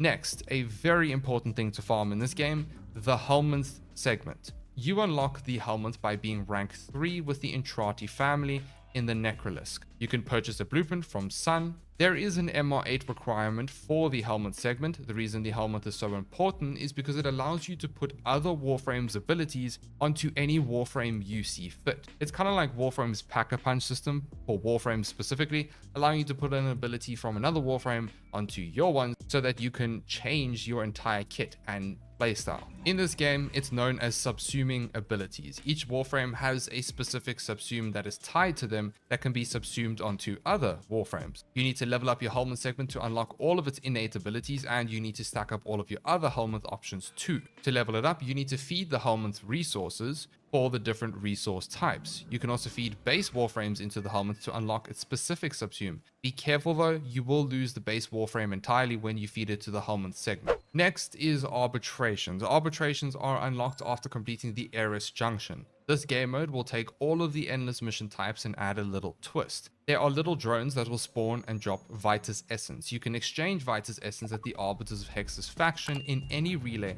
to get your galvanized mods and other important mods too. These mods are used in pretty much every build in Warframe and allow you to do a lot more damage. Very important to grind arbitrations, plus it is a good resource and ender farm. Void Fissures. There are many ways to build up your platinum in Warframe. Platinum is the premium currency of this game. One of the main ways to gain platinum is trading prime parts for a platinum value to other players. This is where Void Relics come in. As you play missions, you will farm Void Relics, or you would have had some already, especially if you haven't played in a long time and you coming back. You may have some vaulted expensive relics, so I do recommend running those, getting the good parts and selling them for platinum to try build up some of your platinum reserves. It's always a good idea to run a couple of Void Relics a day just to build up your platinum better.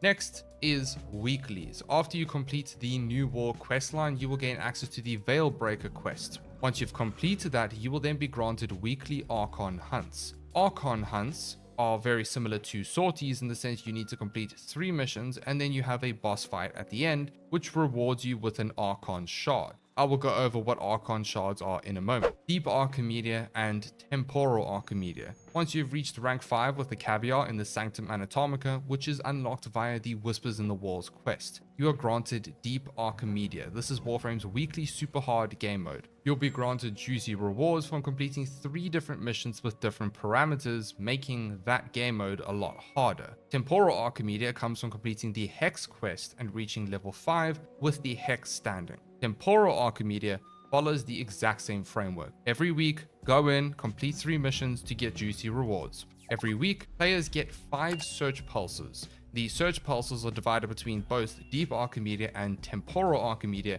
plus Netrocells. Netrocells are also weekly missions that are unlocked via the Sanctum Anatomica. Each Netrocell takes 1 search pulse. This means you can decide what missions you'd like to do. You can do all 5 Netrocells every week and do no Archimedias, or you could do both Archimedias and 1 Netrocell. You will get more rewards by doing both Archimedias and 1 Netrocell. That pretty much wraps up your general weeklies in Warframe. There are a few more in the Steel Path section. Finally, let's talk Archon shards. This ties into the Helminth segment that I explained earlier on and also the weeklies that I just mentioned. Archon shards are an extremely important part of this game. You get the segment by completing the Veilbreaker quest. We have 6 different types of Archon shards at the moment, each with different buffs that can be placed on any Warframe to enhance or completely change your build and gameplay. The 3 main base Archon shards are Crimson, Amber, and Azure. To get the Violet, Emerald, and Topaz shards, which are the other 3, you need something called the Coalescent segment, which is also obtained via Sun in the Necrolisk. You can then combine 2 of the base ones to make the color that you're looking for. Some quickfire suggestions for you. Running the index for credit farming is very good. This is unlocked when you gain access to Neptune, which is fairly early on in the game. It's one of the best credit farms to do. The game mode is fairly simple. There are many specific guides out there on YouTube, or you could just try it out yourself and see. But again, I cannot go over all of this in depth. It's just a general overview of what you need to do. Eidolon hunting is very important for you to slowly build some amps. A slight spoiler with what I'm about to say, after completing the War Within questline, you gain access to the Operator loadout and amps. Amps are very important for later games, so slowly doing Eidolons is beneficial and slowly getting into it. This is a later worry though, not something focused on when you're early to mid star chart. This is a no-brainer, but as you progress and build your mods, it's something that you can slowly look into. You don't have to try and do insane fast runs. You could just focus on killing the first Eidolon and then slowly build your way up. Then we have a no-brainer, but as you progress, build your mods and slowly level them up. You level your mods up with credits and endo.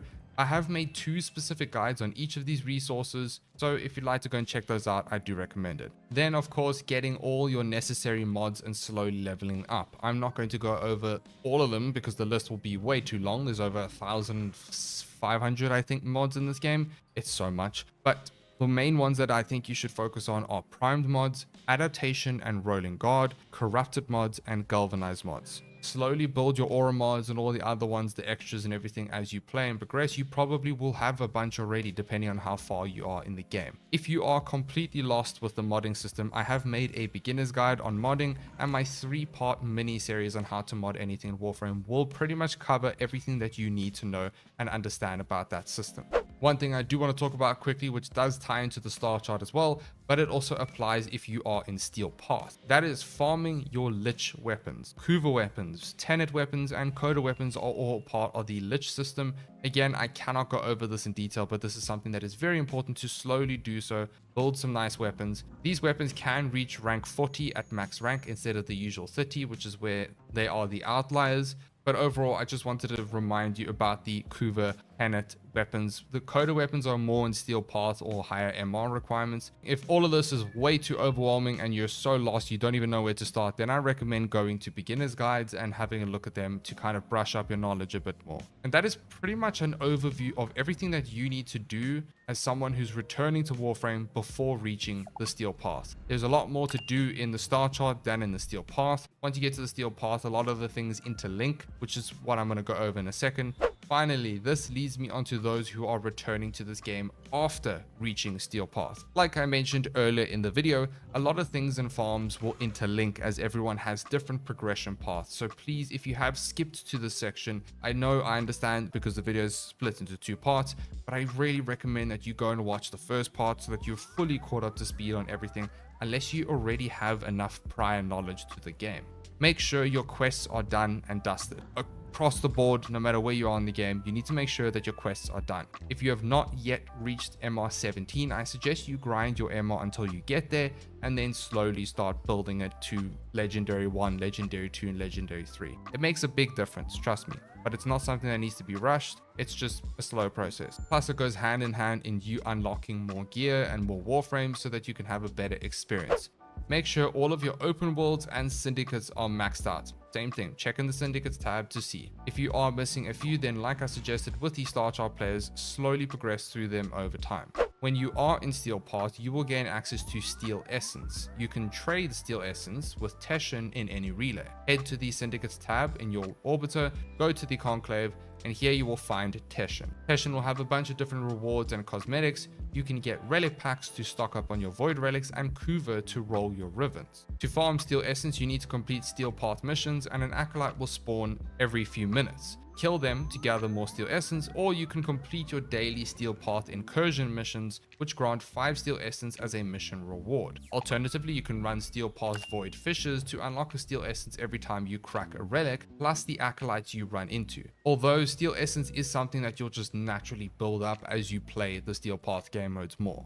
Then, Steel Path Circuit. Super important. Just like the base one, it is super important for you to do the Steel Path Circuit because it will grant you 2 Incarnate weapon adapters weekly. Completing your weekly Steel Path Circuit to slowly accumulate your Incarnate weapons is a very good idea since Incarnate weapons are, well, very good. If you have no idea what Incarnate weapons are, they are adapters that can be placed on weapons to make them extremely powerful. Highly recommend you farm these. Max out your helmets if you haven't done so already. Level 15 is the highest, make sure that you get to there, and then also feed base Warframe so you get more subsume choices for more builds. especially those that already have a primed version. And if you already have a primed version, I recommend you just feed the base one to the helmets because you're not going to really need the base one.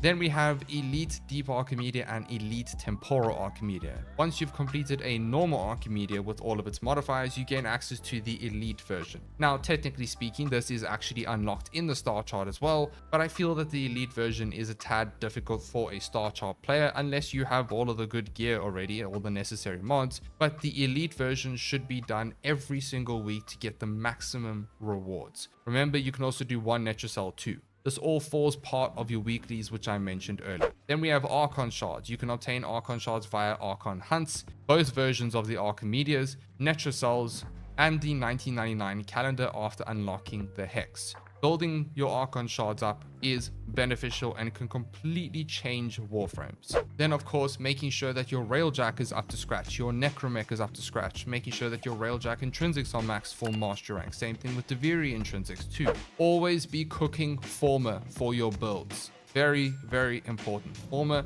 don't forget Former, always. And that pretty much covers all the main things to do in Steel Pass. Again, I'll say it for like the 4th time. Things interlink. A lot of people have very different progression paths, so sometimes people progress really far in the game without ever even touching something like Deviri, you know, as an example, or Railjack. So it's a good idea to go back and check everything, kind of get yourself up to speed, and then have fun with the game. You can also finish your entire Steel Pass star chart too by completing every single node. Once again, I haven't even done this yet. Actually, I should, but I'm just too lazy. Truly though, once you do all of your weeklies, get up to scratch with all your syndicates, standings, quests, and all the other things, the game basically transforms from a grind fest to a sandbox game, allowing you to get any weapon, any Warframe, finding cool, wacky, and unique synergies. Unfortunately, Warframe doesn't have a proper end game per se, other than weeklies and level cap. Warframe's end game is what you make of it though. For you, it could be Fashion Frame, it could be trying out weird and wonderful builds and enjoying them in certain mission types. Level cap runs with different loadouts to stress test your builds, and then even progressing to solo level caps for even harder content. If you do want to get into level caps, I would recommend running Void Cascade, which is by far the best game mode in Warframe, by far, or Disruption, that's another good one too. Your end game could be collecting all Warframes and weapons and more, making sure that you've unlocked and max ranked all of them. Building your platinum reserves, that's also another end game. Some people love to amass a ton of platinum. Like I said, it becomes a sandbox experience, and that personally is where I find Warframe to be amazing. The ability and systems to create the weirdest and wackiest setups and enjoy them in whatever you're doing and whatever content you're doing. I hope this video was a nice jot to your memory and guides you on the right path a bit. I didn't want to drag this video out and go super in depth in every topic, because the fun of returning to a game like this is figuring things out for yourself so you still maintain somewhat of a true experience instead of being spoon-fed everything. Warframe is complex, I will admit, and there are some things that you're definitely going to have to seek help for. But the fun also comes from you figuring things out and struggling. If this video has helped you, leave a like and subscribe for more content. A massive thank you to our channel members. You guys are absolutely amazing. Thank you so much for your support. Stay tuned for all of the new old piece update videos. There's going to be lots. I will see you guys there. Thank you so much for watching.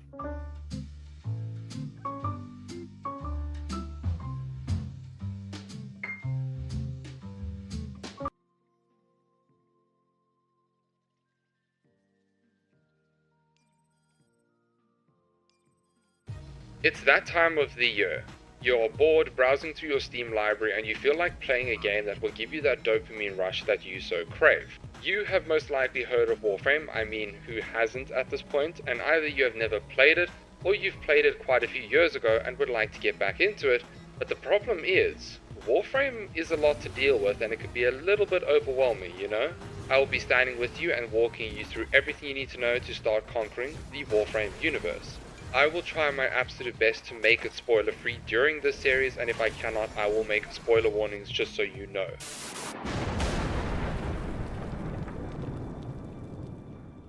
Now the big question is, what is Warframe?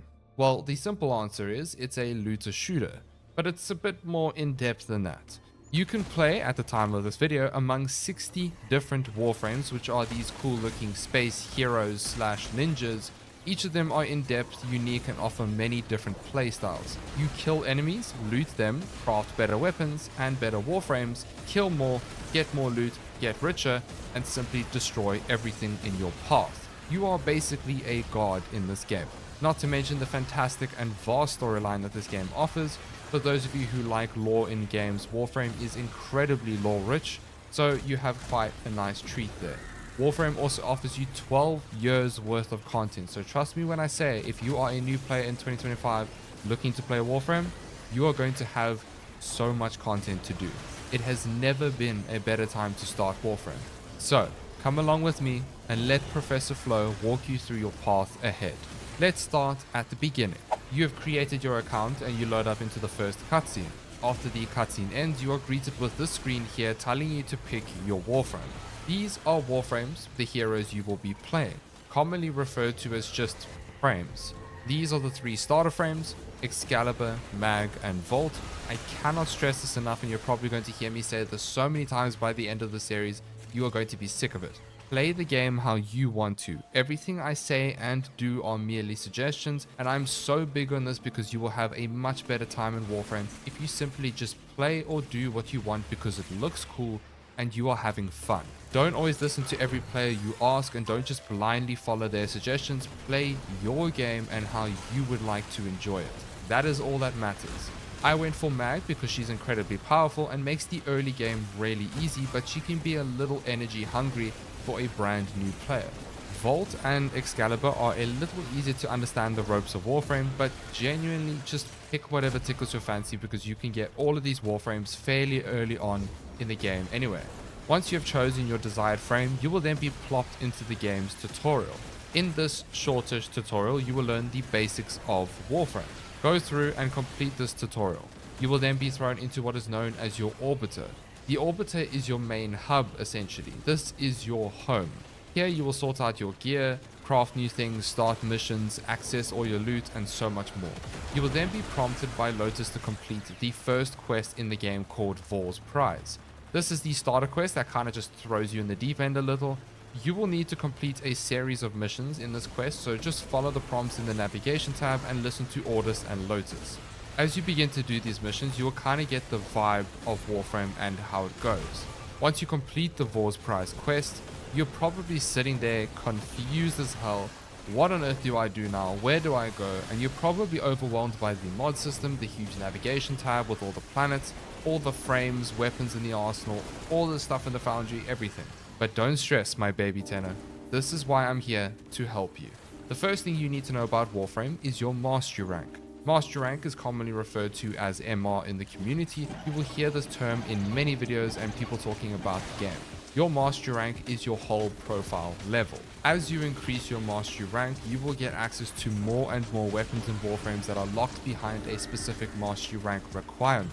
When you hover over a weapon, you can actually see what the mastery rank requirement will be. Your goal as a brand new player is to try and get to MR17 as fast as possible. After you've reached MR17, you will have access to pretty much everything in the game that is locked behind mastery rank. Leveling up any further will just give you quality of life features. For those of you who would like to know how much is in the game, you can actually go up to Legendary 5, which is technically mastery rank 35. After MR30, you will go to Legendary 1 and so on. This isn't important for you to know, it's just so that you can kind of have an idea of how far this game can go. Well, how do you actually gain mastery rank? As you build and add more weapons and Warframes into your arsenal, you will need to level them up by running them in missions. As you level them up and kill enemies, you will gain mastery rank points. Each frame and weapon has a max level of 30. There are some exceptions, as some weapons can be leveled to level 40, but that's not important for you to know now. A weapon will give you 3000 mastery rank points at max. A Warframe will give you 6000 mastery rank points at max rank. That's 100 points per level for weapons and 200 per level for frames. When you have maxed out the weapon's level or frame, you will keep those mastery rank points forever, and you can sell the weapon or frame afterwards if you'd like. We will go over that in depth in the next episode. Each mastery rank will require a certain amount of MR points to rank up to the next level. You can see how many points you still need by going to the main menu, heading over to your name, clicking profile, and checking how many points are still needed. For reference, MR1 you need 7,500 points, MR2 you need 12,500, for MR3 you need 17,500, and so on. A quick side note here for those of you who are probably asking, are Warframes and weapons the only way of gaining mastery rank? The answer is no, they are not. You can actually hover over the Master Rank box and a window will pop up showing you all the different things in the game that will give you MR points. Once you have enough points and you have a prompt to level up, press escape and click on the Mastery Rank Up test. Don't worry, they have changed it now so that you can actually do the Master Rank test as many times as you want until you succeed. Once you have succeeded, you will have a 23-hour cooldown before you can level up your Master Rank again. You will never lose points when you max rank or start leveling up weapons and gain Master Rank points from them. You can actually stack up points over and above the required points for the next level, so that when you complete the next test after the cooldown is finished, you can already be halfway to the next Mastery Rank. Alright, that covers the most important things to know when it comes to Mastery Rank as a beginner in Warframe. Now let's walk you through the navigation tab. When you walk over to your navigation tab, you would have seen this. Yeah, I know.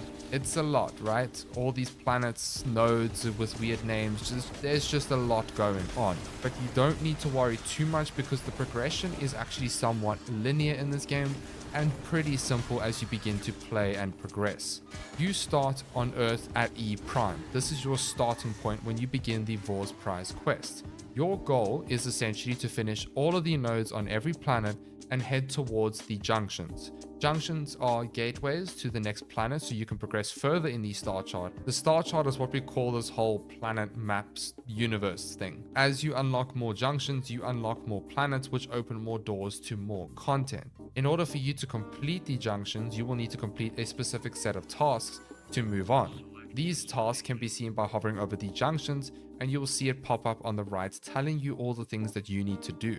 You will also gain some nice rewards for finishing these junctions. One thing I do want to mention here is you don't actually need to finish every single node on the planet before you move on to the next. You will just need to complete the task that is required for the junctions, and then you can actually kind of speed run through all of the planets to unlock them, but in the end, you will need to complete every node on the star chart to progress further. This is entirely up to you what you decide to do. You play the game how you would like to.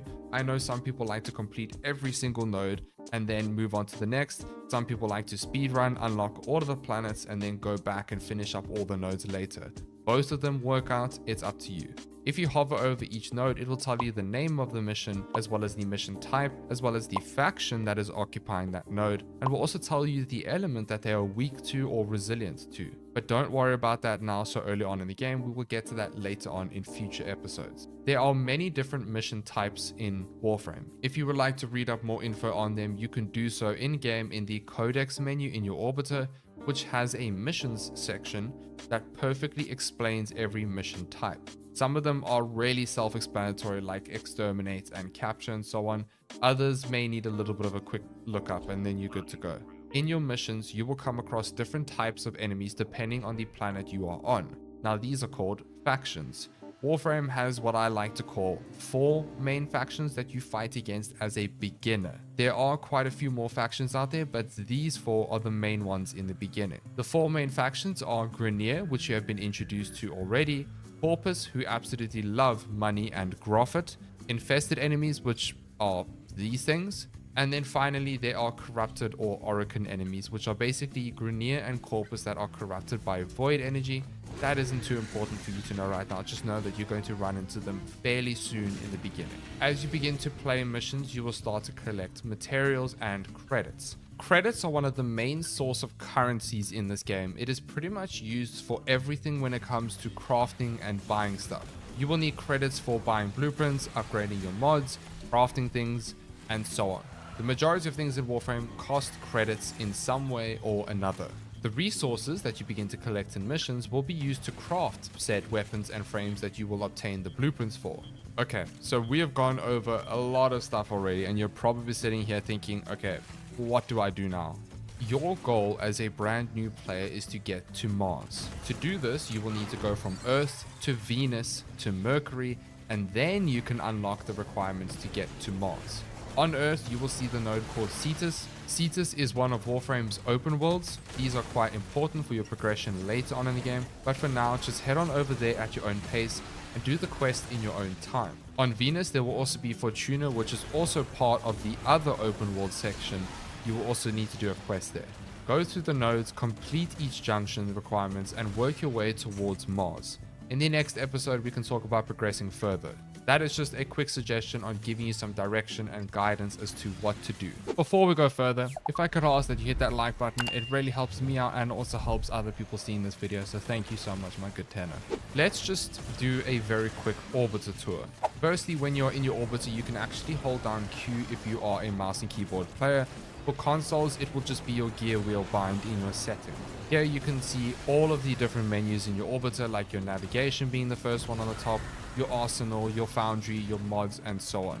You can also press escape. Here you will see the navigation on top, and then if you click equipment, you will also be able to see the menus here that you can teleport to essentially. At your own pace, explore all the menus and find out where they are in the orbiter, but when you use the quick menu, it's a lot easier to move around and get to where you need to go in your orbiter instead of manually walking up to each of them.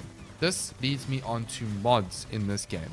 Simply put, modding makes Warframe Warframe. It is by far one of the biggest aspects and attractions to this game.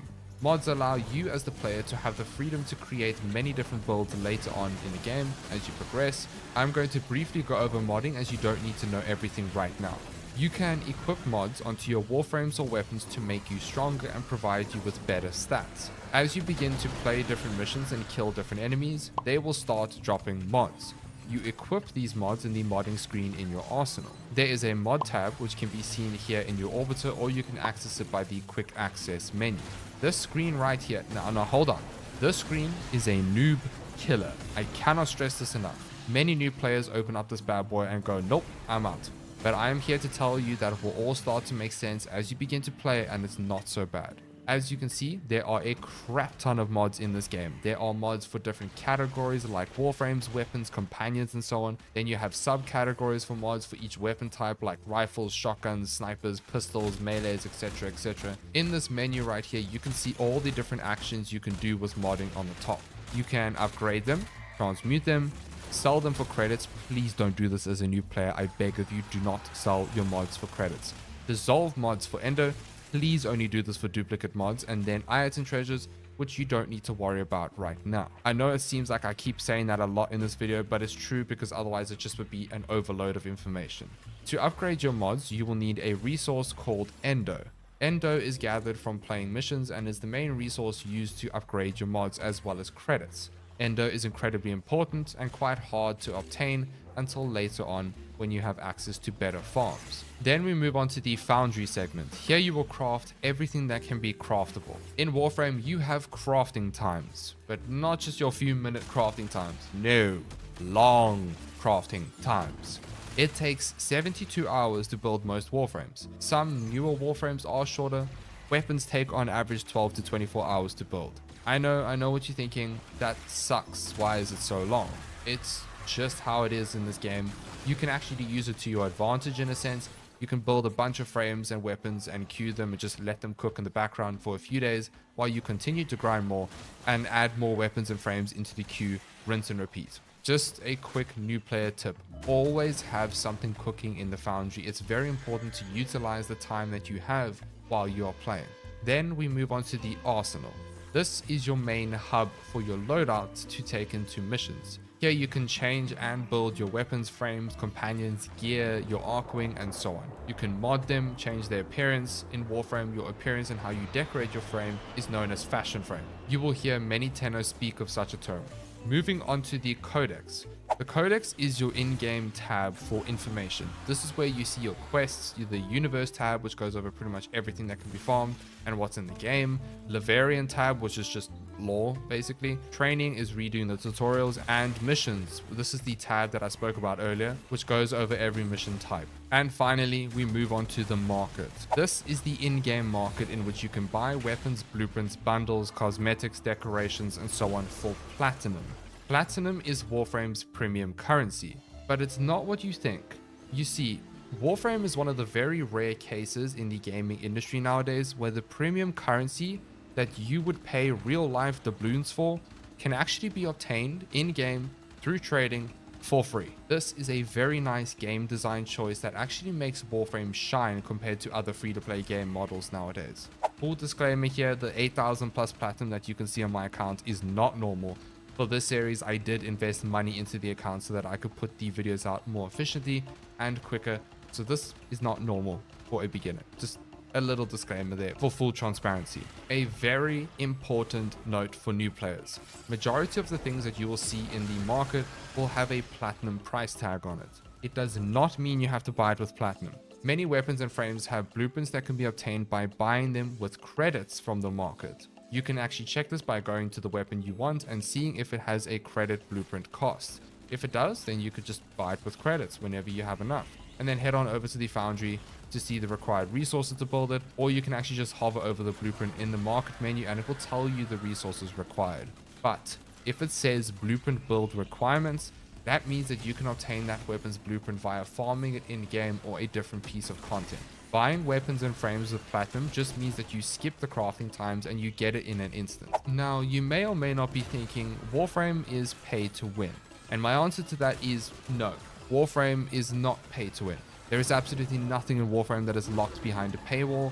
You can start Warframe today and go straight to the end game without spending a dime. However, I will say Warframe is pay for convenience or pay for being impatient. Like me, I am very impatient, which some may argue is pay to win. I personally don't, but my point is there's nothing locked behind a paywall that will affect your gameplay in any way. Remember, you can get platinum in game via trading, which can be used to buy or speed up crafting times anyway. This system, in my opinion, is one of the main reasons why Warframe has been so successful 12 years later. Some tips and tricks that I can give you as a new player. Get involved with the community, ask questions. There are a lot of players out there that love helping newer tenor. You can head on over to the Q&A section in the in-game chat and ask a quick question there if you'd like, but I have to warn you about something. There are some players who can take this game a little too seriously than what it is, and will only recommend the best of the best things in Warframe and the meta things. There is inherently nothing wrong with that, but there is a reason I feel so strongly about it. There's nothing wrong with taking someone's advice in a game, but I can't stress this enough. Play the game how you want and don't make anyone make you feel bad about playing a certain way or using a certain weapon and frame. As long as you are having fun, that is all that matters. If you only play the meta or play what someone tells you to play, you could land up getting bored with the game pretty quickly. And I speak from experience. The wiki is your best friend. If you ever need a quick answer to a question, a speedy Google will get you your answer right away on the Warframe wiki. If you are still struggling, then YouTube videos are your other best friend. You will have a much better experience if you get comfortable using the wiki and watching tutorials. Now to answer the $1 million question. Is Warframe worth it? Yes, 100%. Especially as a new player in 2025, it is one of the best times to start playing this game.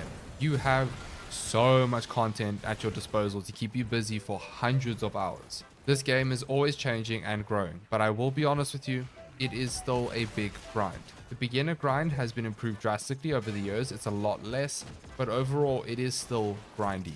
If you are the type of person that enjoys grindy games, then you'll have an absolute blast, but to some that might deter them from playing. However, if you don't like grindy games because you don't have much time and you're just busy with life, the beauty of Warframe is that there's no rush to progress or pressure to get to a certain point. This game is actually incredibly casual.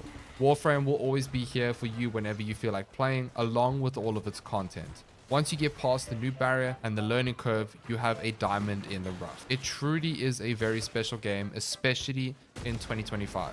And that concludes the episode 1 of the series. In future episodes, we will dive into the specifics of things and go over everything you need to know in Warframe. Hopefully you're not feeling too overwhelmed. If you are, just play the game at your own pace, read as much as you can, and it will all start to make sense. Thank you for watching. If you enjoyed the video, don't forget to subscribe and leave a like so more people can see this video and so you can see more of the series.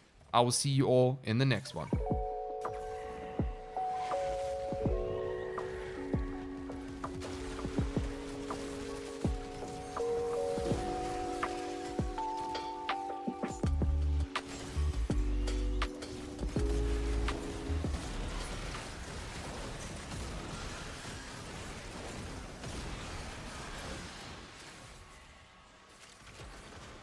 In this video, we're going to be going over the top 5 beginner frames in Warframe. I have recently been doing a beginner's guide series, and how can I do a series without recommending Warframes or weapons for beginners? Let us explore my top 5 beginner frames in Warframe. Remember, this is my opinion. For all the veterans or recent baby tenors, if you have a different opinion, please by all means share them with us in the comments below. Hopefully some baby tenors can learn from it. Let's begin. The first frame on the agenda is Volt. Volt is Electric Boy, and he is also a starter frame. There will be quite a big portion of you who already have Volt, but I mentioned him simply for the fact that Volt is an extremely powerful frame and is used for a lot of content later on in the game. He is one of the most versatile frames in Warframe to have. Getting him early would not be a bad idea if you don't have him already, of course. You can obtain Volt via the Tenno Lab in your clan dojo. Just a heads up for this video, pretty much all of the frames on this list except for one will be dojo frames, as they are really good beginner frames and of course pretty easy to obtain. Now you may be asking why. Volt's first ability is Shock. This ability as itself is not that great. However, Volt has an augment. Remember when I mentioned augments? They are basically power-ups for that frame and make them slightly stronger. This augment is called Shock Trooper. If you hold to cast, it will grant all allies and yourself extra electricity damage, and this scales with ability strength. So this is a big damage boost in certain cases and for the super early game in Warframe. His second ability is Speed. This increases you and your allies' movement speed, reload speed, as well as melee attack speed. It is a huge quality of life and is a very good utility skill that boosts your general mission running times and makes you feel like you're gliding through your missions. This ability is affected by strength and movement speed mods. This is my favorite ability for Volt, as when you scale it with strength and movement speed mods, you can get a really fun speed build to zoom through your missions in the star chart. His third ability is Electric Shield. Electric Shield is really handy to use. Place down a shield that blocks all incoming projectiles. However, there is more. You can also pick up the shield and carry it with you. You can only carry one shield at a time, and you can use your weapons while holding the shield, and when you shoot through the shield, you and your allies will gain 50% electricity damage and 200% critical multiplier. So you gain free electricity damage and extra critical damage when shooting through these shields. You can, however, stack your shields up, only up to 6, and the electricity damage bonus will stack up 50% each time, but the crit damage multiplier will not stack. His fourth ability is called Discharge. Discharge makes Volt a nuke, and this is why he's such an important frame to have. He discharges electricity that creates a shockwave that chains between enemies. The more enemies that are in range and are huddled close together, the more damage Discharge will do. This is a very strong ability for nuking rooms in Warframe and honestly super satisfying. It is also worth noting that there is an augment for his fourth ability, which is called Capacitance, which converts a portion of the damage from discharge into shields. It's a really great survivability increase if you feel like you are dying when you progress through the star chart. Volt has a pretty cool passive that charges up electricity damage as he moves for your next shot. This will only go up to 1000 and will only apply to one bullet.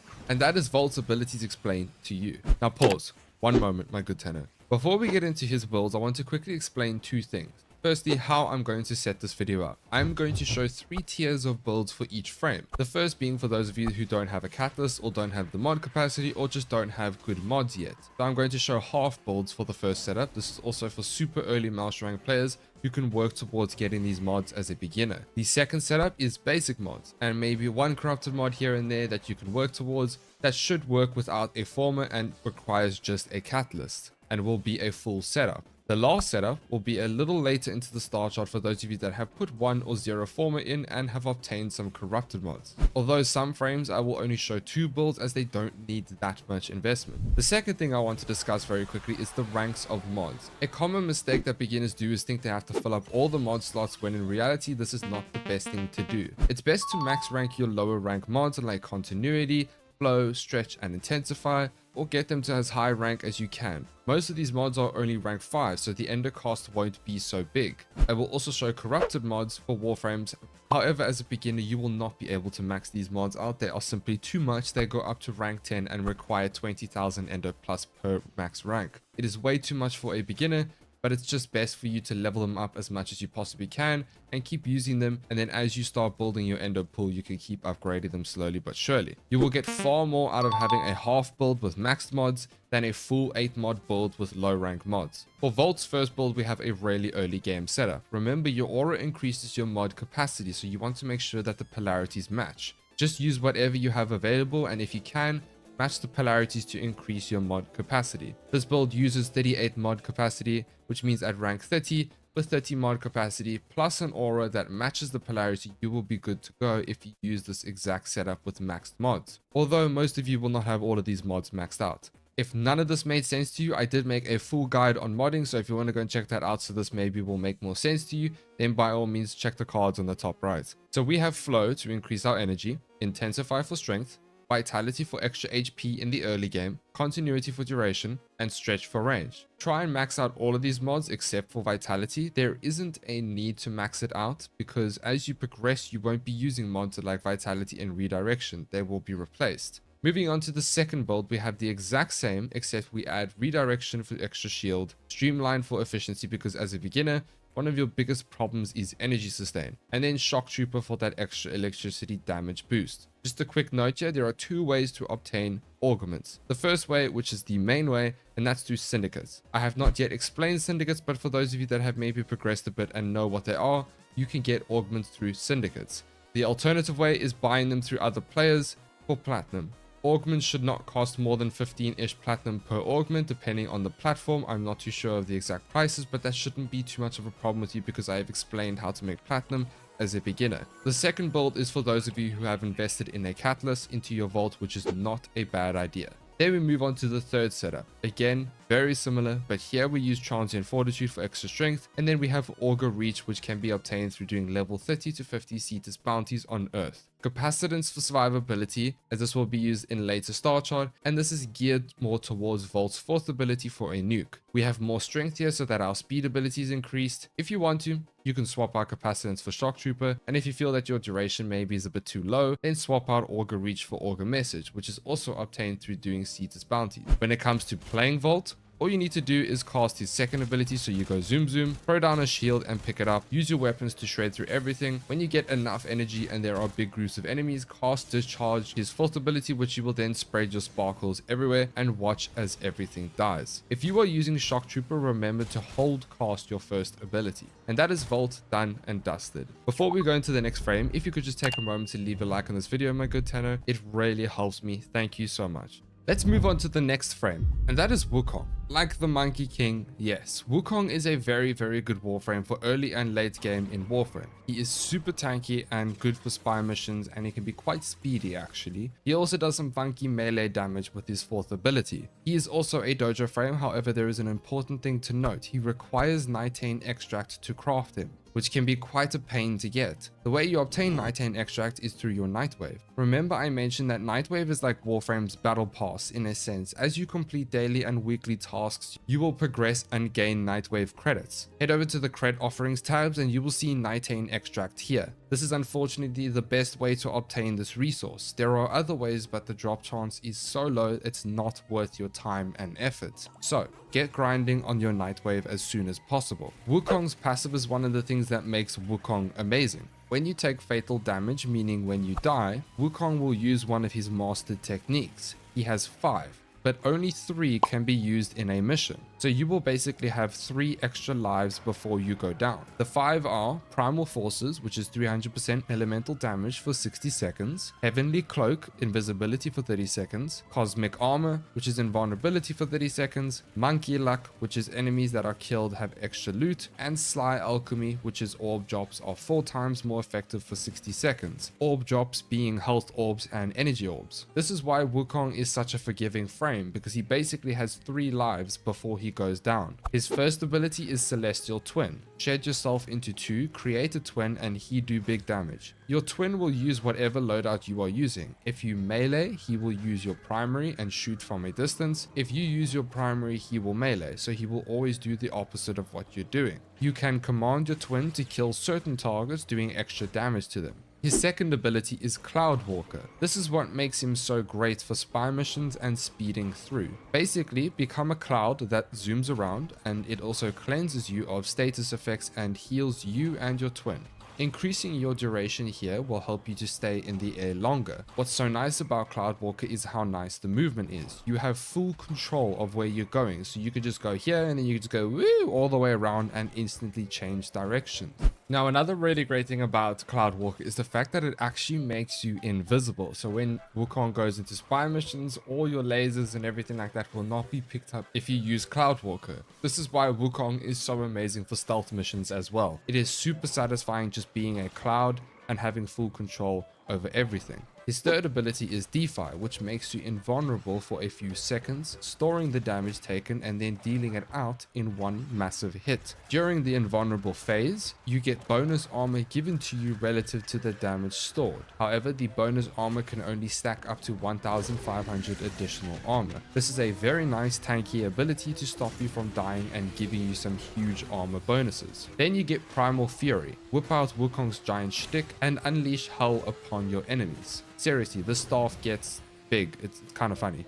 It's Wukong's exalted melee. Exalted weapons are weapons that are tied to certain frames, meaning that they come with the frame and are extra weapons on top of your 3 usual weapons in your loadout. These are usually activated through abilities. You will have to mod Primal Fury like a normal melee. That is Wukong's abilities explained to you. Let's talk about his builds. The first build we have is really easy and super early. Again, whatever aura you have available, and remember to match the polarity, but if you can, use Steel Charge if you have it for that extra melee damage, as it will benefit Wukong's 4th ability, Primal Fury. We then go for the usual, Continuity for duration, Intensify for a bit of strength, Flow for more energy. We go Steel Fiber, as scaling more armor with Wukong's 3rd ability DeFi will benefit you more than going shields, because Wukong's base shields are just so low, it does not make sense to go redirection and trying to scale the shield. The bonus armor that you will get from DeFi plus Steel Fiber will make you very tough to kill when you are zooming around in the early star chart.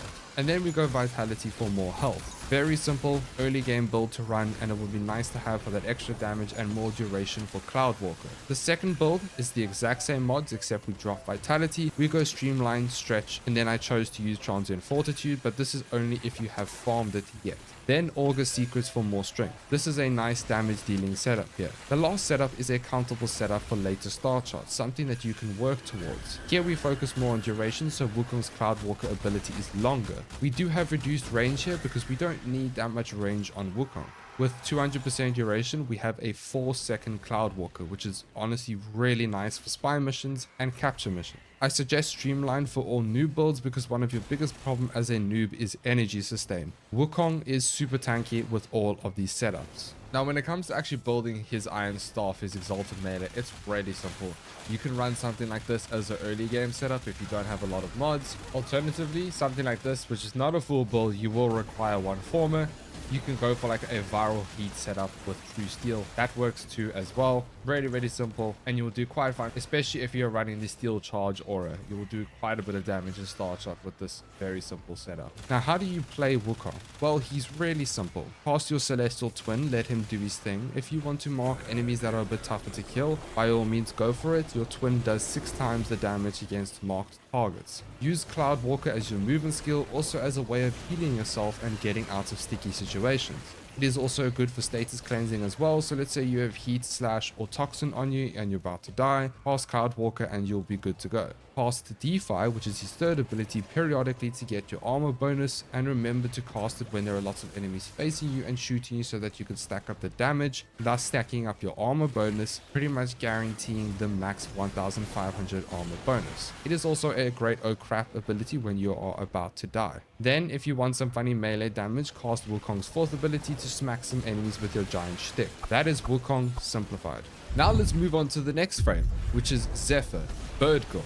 Now Zephyr is also a dojo frame, and she is for me personally a very underrated frame that I wish I knew about or paid attention to earlier. Zephyr is a bird frame that projectiles herself into enemies by doing some funny nosedives and floats like a butterfly and stings like a bee. I don't know why I said that, but it kind of makes sense. Her passive makes you feel like there's low gravity. She blocks all projectiles and throws down tornadoes that when you do damage to one tornado, it does damage to all the enemies affected.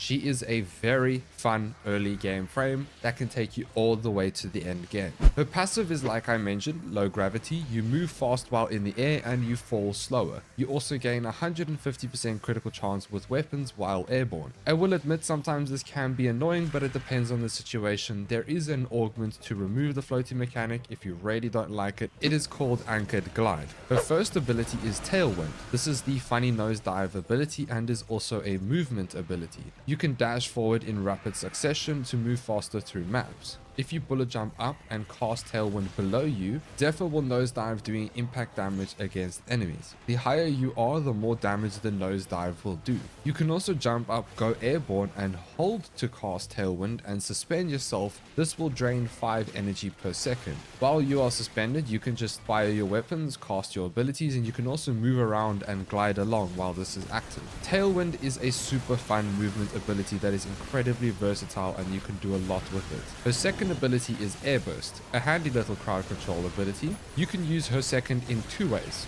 You can hold cast or you can tap cast. Hold cast sends enemies flying, tap cast pulls enemies in. Personally, I prefer to tap cast this ability as you can group enemies quite nicely and then cast your fourth, which is her tornadoes, which we'll get into shortly. Her third ability is Turbulence, her survivability. This is where Zephyr becomes quite tanky. You create a windshield around yourself and completely block all incoming projectiles. However, you are susceptible to melee damage. So with Zephyr, you always want to be at range or in the air to be almost immune to damage while this ability is active. You are still vulnerable to status effects, knockdowns and explosions. Then we get Zephyr's fourth ability, which is Tornado. This is Zephyr's bread and butter. There are again 2 ways to cast this ability: tap cast and hold cast. If you tap cast, the tornadoes will move around, scooping up the enemies, and if you hold cast this ability, the tornadoes will stay still and scoop up enemies that come near it. This is of course situational. What makes this ability so amazing is that every enemy affected by the tornadoes take damage when you shoot any one of the tornadoes. So if you shoot the tornado on the left, the enemies that are scooped up on the right will still take damage.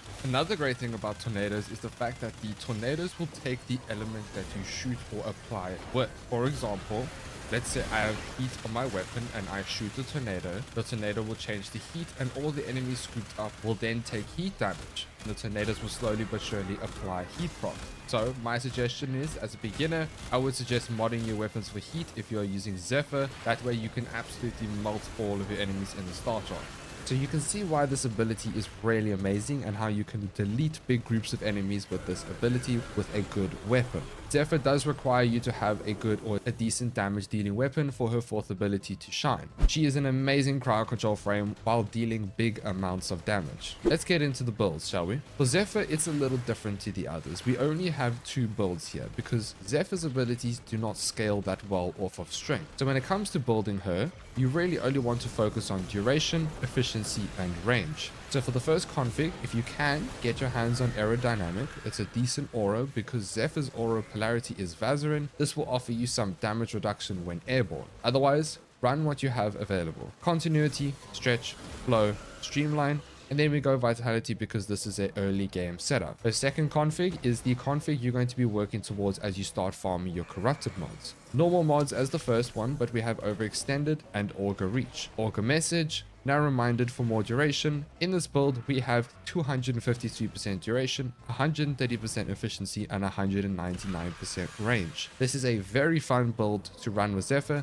You pretty much do not need to build anything else for her. You could go more range for the funnies if you want to. Now, how to play Zephyr? It's really simple. Always have your third ability active. You will barely die as long as this ability is up, but just a quick reminder, it does not protect you from melee. Remember that. You can use Tailwind to move around or hover in the air, cast Airburst to pull enemies in, and cast your tornadoes as much as you can if you can sustain the energy, and enjoy deleting groups of enemies with your weapons. Focus mainly on your third ability and your fourth and hover. You will be good to go. That is Zephyr simplified and explained. She is very powerful and she will take you straight to the end game. Moving on to Rhino. I've already mentioned Rhino in previous episodes. You obtain Rhino through doing the assassination mission on Venus called Fossa. Here you will kill the Jackal, a super easy boss fight which I have already explained. Rhino will often be most newer players' first frame after their starter frame. Rhino has insane tanking capabilities while having some decent damage boosts and some good crowd control.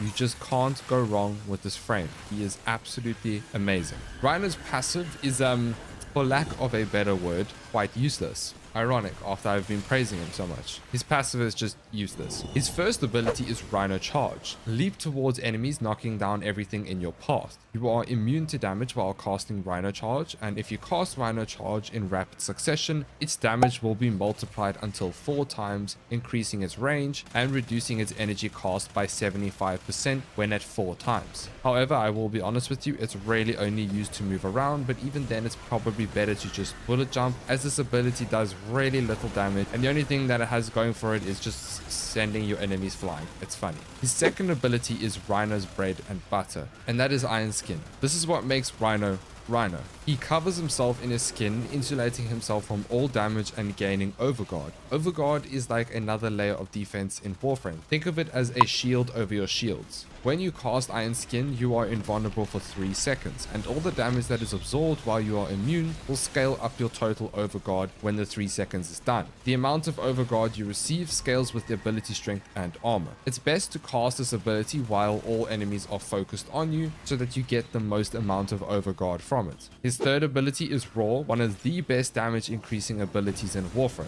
Now Roar is a tricky one though, and I will try to keep this brief as I do not want to overcomplicate it for you, as you are a beginner watching this, and I still want to make an episode explaining damage fully in Warframe so that it makes sense. What Roar basically does is slightly increase your normal base damage hits, but will multiply your damage over time effects like Slash, Toxin damage, and heat damage. Those 3 status effects are damage over time effects. This is an oversimplified explanation of Roar. I will go more in depth on this ability in the future. What makes Roar so amazing too is that it also increases the damage of your abilities and your allies' abilities, and you can cast it for you and your allies. This makes Rhino a super good frame to have in public lobbies. We move on to Rhino's 4th ability, Rhino Stomp, a super satisfying crowd control ability. Stomp the ground, lifting all the enemies off of their feet and slowing down time. One of my favorite CC abilities in that game, simply for the fact that it just looks really cool and sounds so satisfying. Not much to say about this ability, just really fun and satisfying. Now we move on to his builds. His first build, we are going to run any aura. Then we're going to run steel fiber, because remember, Iron Skin scales off of base armor and strength, continuity for duration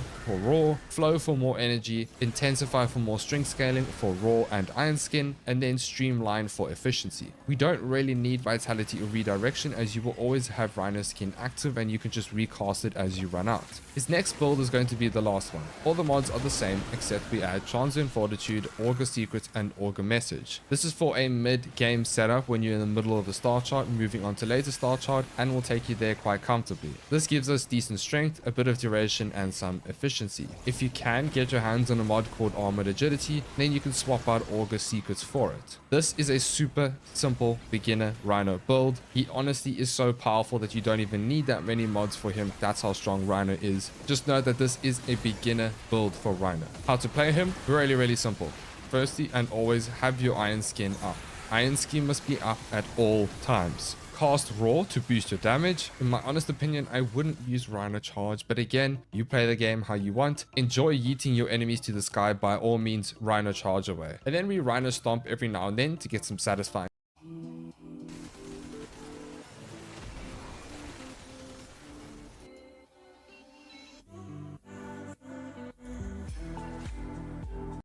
Hello you whimsical tenno. So here we are with another video, just like yesterday's one, where it's kind of like the end of year roster for weapons as opposed to Warframes. It's going to be the same thing, super unedited, sitting in the simulacrum, and something for you to put on the background while you're busy doing work or you're busy just playing Warframe and would like to find some new weapons that you might enjoy, new builds that you can use going into 2026. I will be going away from tomorrow till the 5th. I'll only be back to making videos on the 5th of January, so I really wanted to squeeze out a couple more videos to kind of showcase some things to you guys before I go. but next year I'm coming back and making a bunch of videos. Let's not waste any time. We're going to be talking about all different types of weapons today. We're actually going to get the incarnate weapons done out of all of the weapon types so that, you know, then we can move on to the normal weapons. Starting off with the Burst On Prime Incarnate.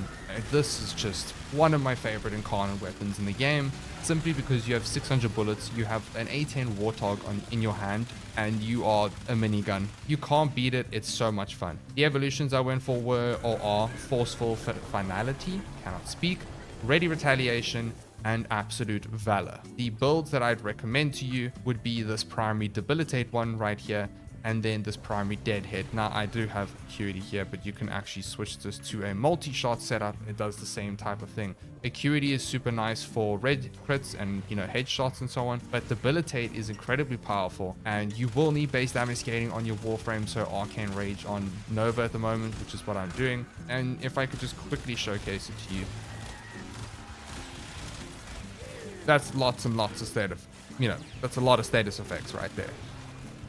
And if you add a primer who has, you know, a companion like the Doriga, which applies viral and so on, you will be melting everything that you come across. Debilitate is a fantastic option for the Burst On because of its good crit, good status chance, good everything.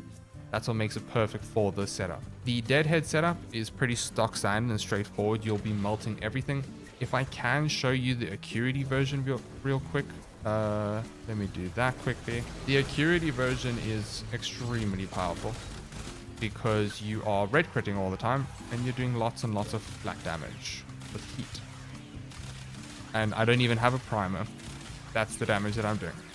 Pretty sure you could get to approximately 1 million damage per hit with a primer companion that can, you know, put a bunch of status effects on an enemy. Burst On is a no-brainer. It's definitely one of the best incarnates for that specific reason, and it's very good. Next up is the Paris Prime Incarnate. I've recently done a bow video, and bows have grown on me. They are lots of fun in this game, and I think it's something that you should give it a try or give a go if you have never used bows or don't really like them. Specifically the Paris Prime, and I'll show you that in a second. The evolutions I went for is Guardian's Might and Swift Deliverance. This is very important because you have much more quality of life with this. And then we go Elemental Balance for that increased status chance. The reason why Paris Prime is so nice is because we use split flights and we use the Basage Ball thingy specific mod for the Paris. So this is really nice for that increased 90% status chance. That's always welcome. We have Primary Debilitate. We don't have to do the Primary Debilitate. You can actually do Longbow Sharp Shot and you probably do more flat damage. But the reason why I like this is because, well, it's just fun. When we actually proc split flights, this is what the mod does. As you can see there, it literally splits them. Right, let me just do that. It's pretty cool. Hitting multiple targets at once and you have a shit ton of multi-shot. It is very powerful, and with the Debilitate mod, it actually procs enough status effects to make it worth it, especially when everything is fully ramped up. But you don't need Debilitate. I do think Longbow Sharp Shot is better, especially with flip shots. Listen to me. Longbow Sharp Shot, 100% worth it. I mean, just as a gas setup, it's so much fun. Then we have another gun that has grown on me, the Ball Prime Incarnate. This weapon is special because you can use it as its base form with the Incarnate adapter and its Incarnate form too. The evolutions I went for were Refined Bane. How do you say this? Rafe? Anyway, you get the idea there. Ready Retaliation and Elemental Balance. So those are the Incarnate evolutions I went for, and Debilitate works exceptionally well with the Incarnate form because it's a beam weapon that chains and has a metric ton of status chance. So it's going to apply tons and tons and tons of status effects which procs the Arcane. And that's what makes it so good. I mean, if we just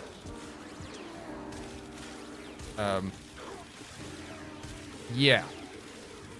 As you can see, Debilitate kind of strong with this gun.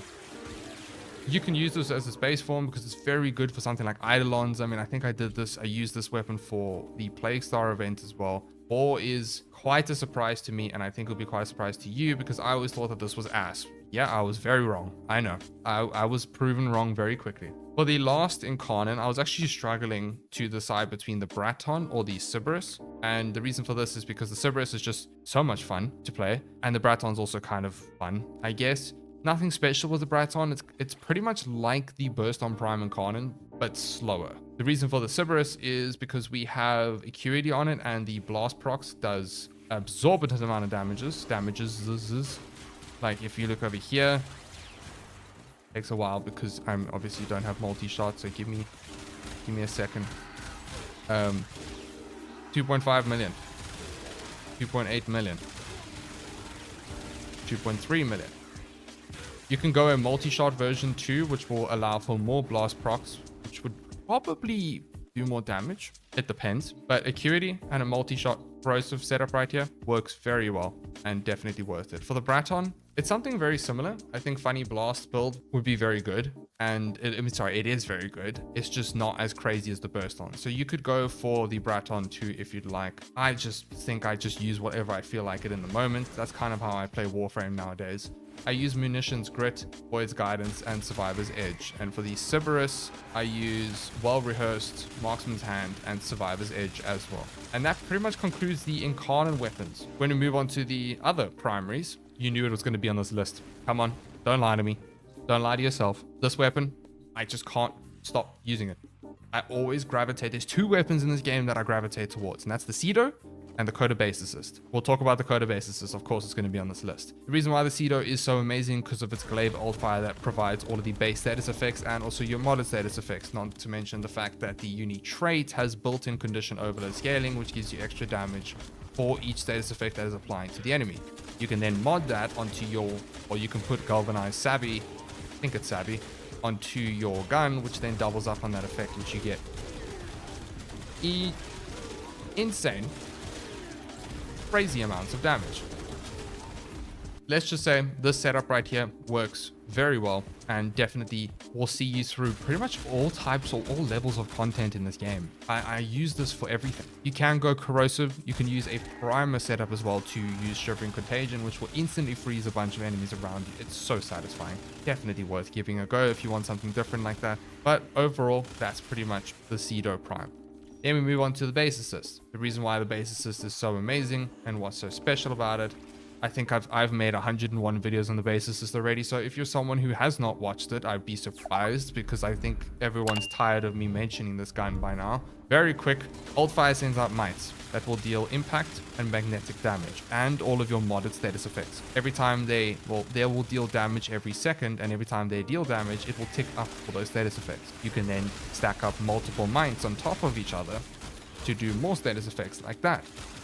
And as you can see, there's lots and lots of damage happening there. Not to mention the fact that the base fire has multiplicative CO scaling, and it has a function that can finish an enemy as a teleport function, which gives you increased damage and multi-shot. And also that finisher move, or whatever you saw just there, actually procs your Parazon mods too. Then it interacts extremely well with all of other, Warframe abilities. It's just, this gun is the best designed weapon in Warframe by far. This is the main build that I use. You can switch this to a deadhead setup, which is also the main one that I've used for the longest time, and then you just remove point blank for something else. I would recommend putting on magazine capacity, especially if you're spamming your alt fire with the mites. Very, very good idea to do that. Then we move on to the Phage. This thing's crazy. I have loved this weapon for a very, very long time, and I will continue to do so. We use Primary Debilitate. A setup like this will do the trick. A normal, corrosive heat with Deadhead or something like that will work quite well.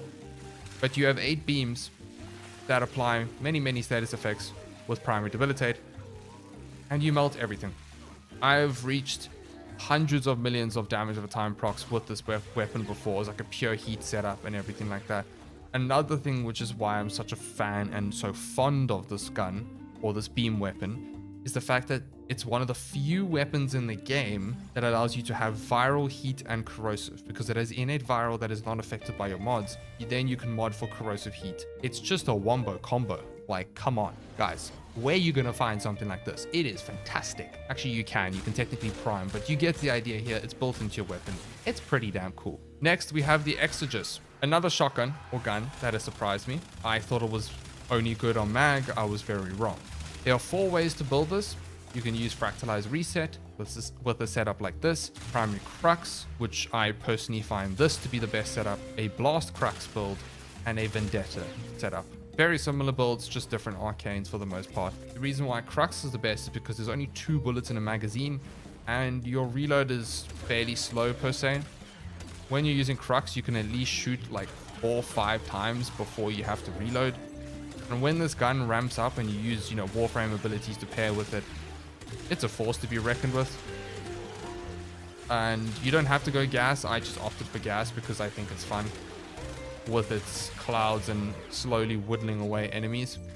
But it is a weapon that I cannot recommend enough if you want something that's hard hitting, not necessarily fast, just hard hitting. And Primary Crux does that quite well, to say the least. For the last primary I would like to mention, it will have to be the new Vidaria Prime, or somewhat new Vidaria Prime. I think this is the build that I would recommend to you right here. You could use Acuity actually. Acuity would be very powerful. I think this is such a cool gimmicky gun, and that is something that I appreciate about this weapon with its little lightning strikes and everything. It's not the craziest per se, and it does require some building up to do when you kind of need the stacks to come in, and you need some priming to make it very good. But when you use Warframe abilities with it and have a primer on your shoulder, it's just cool. It feels like a gun that should have been for Jaya, but it came with Caliban. But it is a fun and satisfying weapon to use that I do recommend you give a go if you have not farmed it just yet, because it's gimmicky. That covers the primaries. That's pretty much all of my favorite weapons for this year. There are more, but I'm going to be here for so long if I keep talking about all of the ones that I love. I think that this is something that these are the ones that I want to talk about for now. I love too many weapons. That's the problem with me. I like to try new things, and I like to talk about new things. So that's why I want to make more videos in the future speaking about things. Anyway, let's actually talk about our secondaries, and let's actually get the Incarnate weapons out of the way. The first one is something you probably would not expect me to say, because I didn't expect me to say this. The Atomos. And especially with the Incarnate form on it, I don't actually use the Incarnate form. I use the base. The Incarnate form is pretty cool with its like explosions, but I actually prefer the base form because it's a beam weapon that just spreads, and you have Incarnate adapter power on it. Plus the Atomos is just nostalgia. It may not be for everyone, but I think that it's quite fun, and it's definitely worth giving a go if you want something that's a bit different from your normal beam weapons, which I'm about to showcase to you now. Anyway, I use Hoplite Virtue, Moonrise Velocity, and Survivor's Edge. Quite a nice setup. This is the build right here. I use Innovate because the Innovate is broken. And this is what the entire build looks like. You can make it budget, of course. You don't need to go for prime mods as well. Don't think you need to go for the fancy mods, because you do not. Next up is the Despair. The next Incarnate weapon that I would like to showcase to you today would be the Sicarus Incarnate. I don't know. I think if I have to be honest with you, between the Sicarus and the Dual Toxicist, it really comes down to personal preference. That's my opinion. I just like the Sicarus. I don't know why. I just do. But secondary Irradiate with the Sicarus Incarnate is quite good.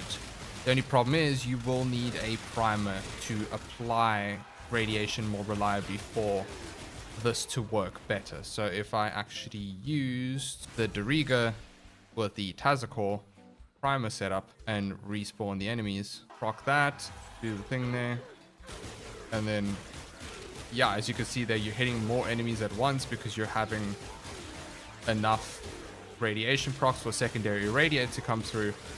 And because of the ricochet mechanic from the Incarnate evolution, you're spreading that to others, which is then proccing that arcane, which is, yeah, it's quite strong, to say the least. Evolution is this one, and then this one, and then Commodore's Fortune.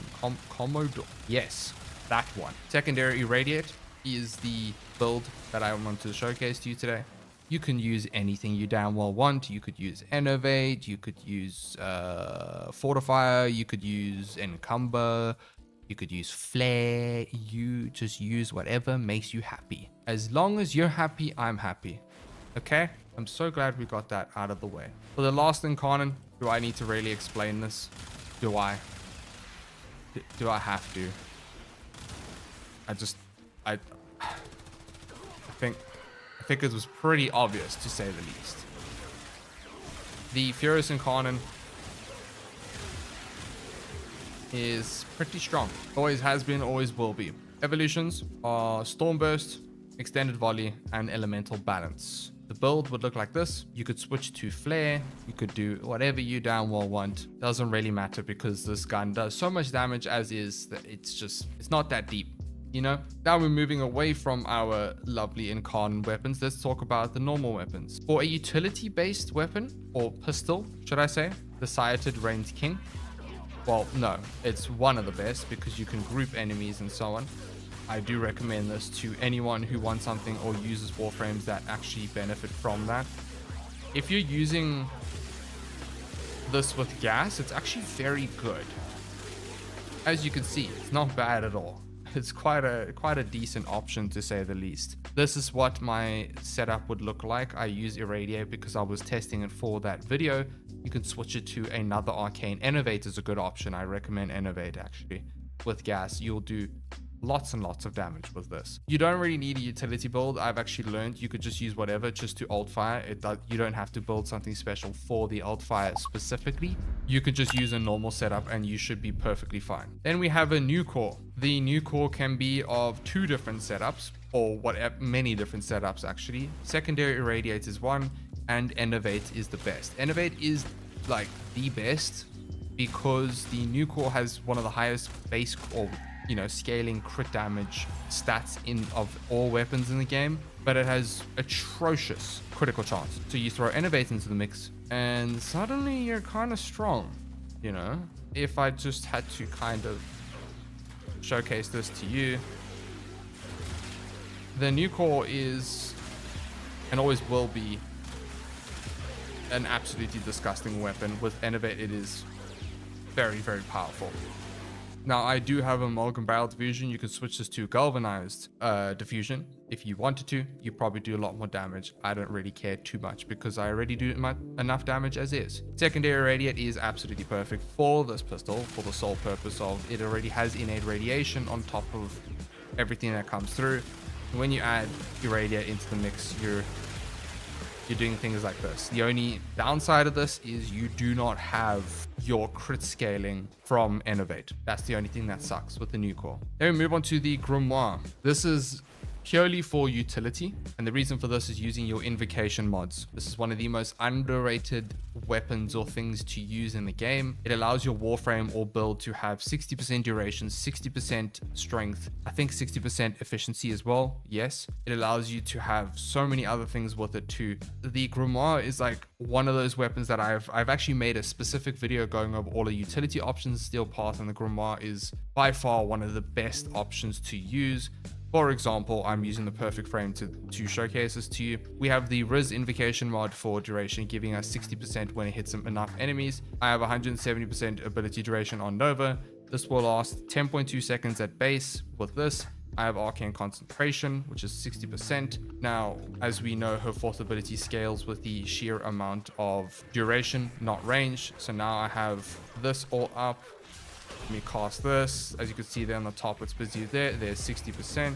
Now we cast our fourth, and we have 17 seconds of ability duration. And that may not seem like much, but trust me, when you have, like, for example, here, 36 neutron stars, or 34 neutron stars, it is very powerful and very good. Very quickly, the last two secondaries on this list has to be the Compressor, the Bubble Gun. I mean, I love this weapon so much. And then the Acarius. The Acarius has surprised me so much this year, and just when I revisited it, it was absolutely fantastic. The Epitaph is also under here, but I use it more for a primer and so on. So I've spoken about it many times before. It is fantastic.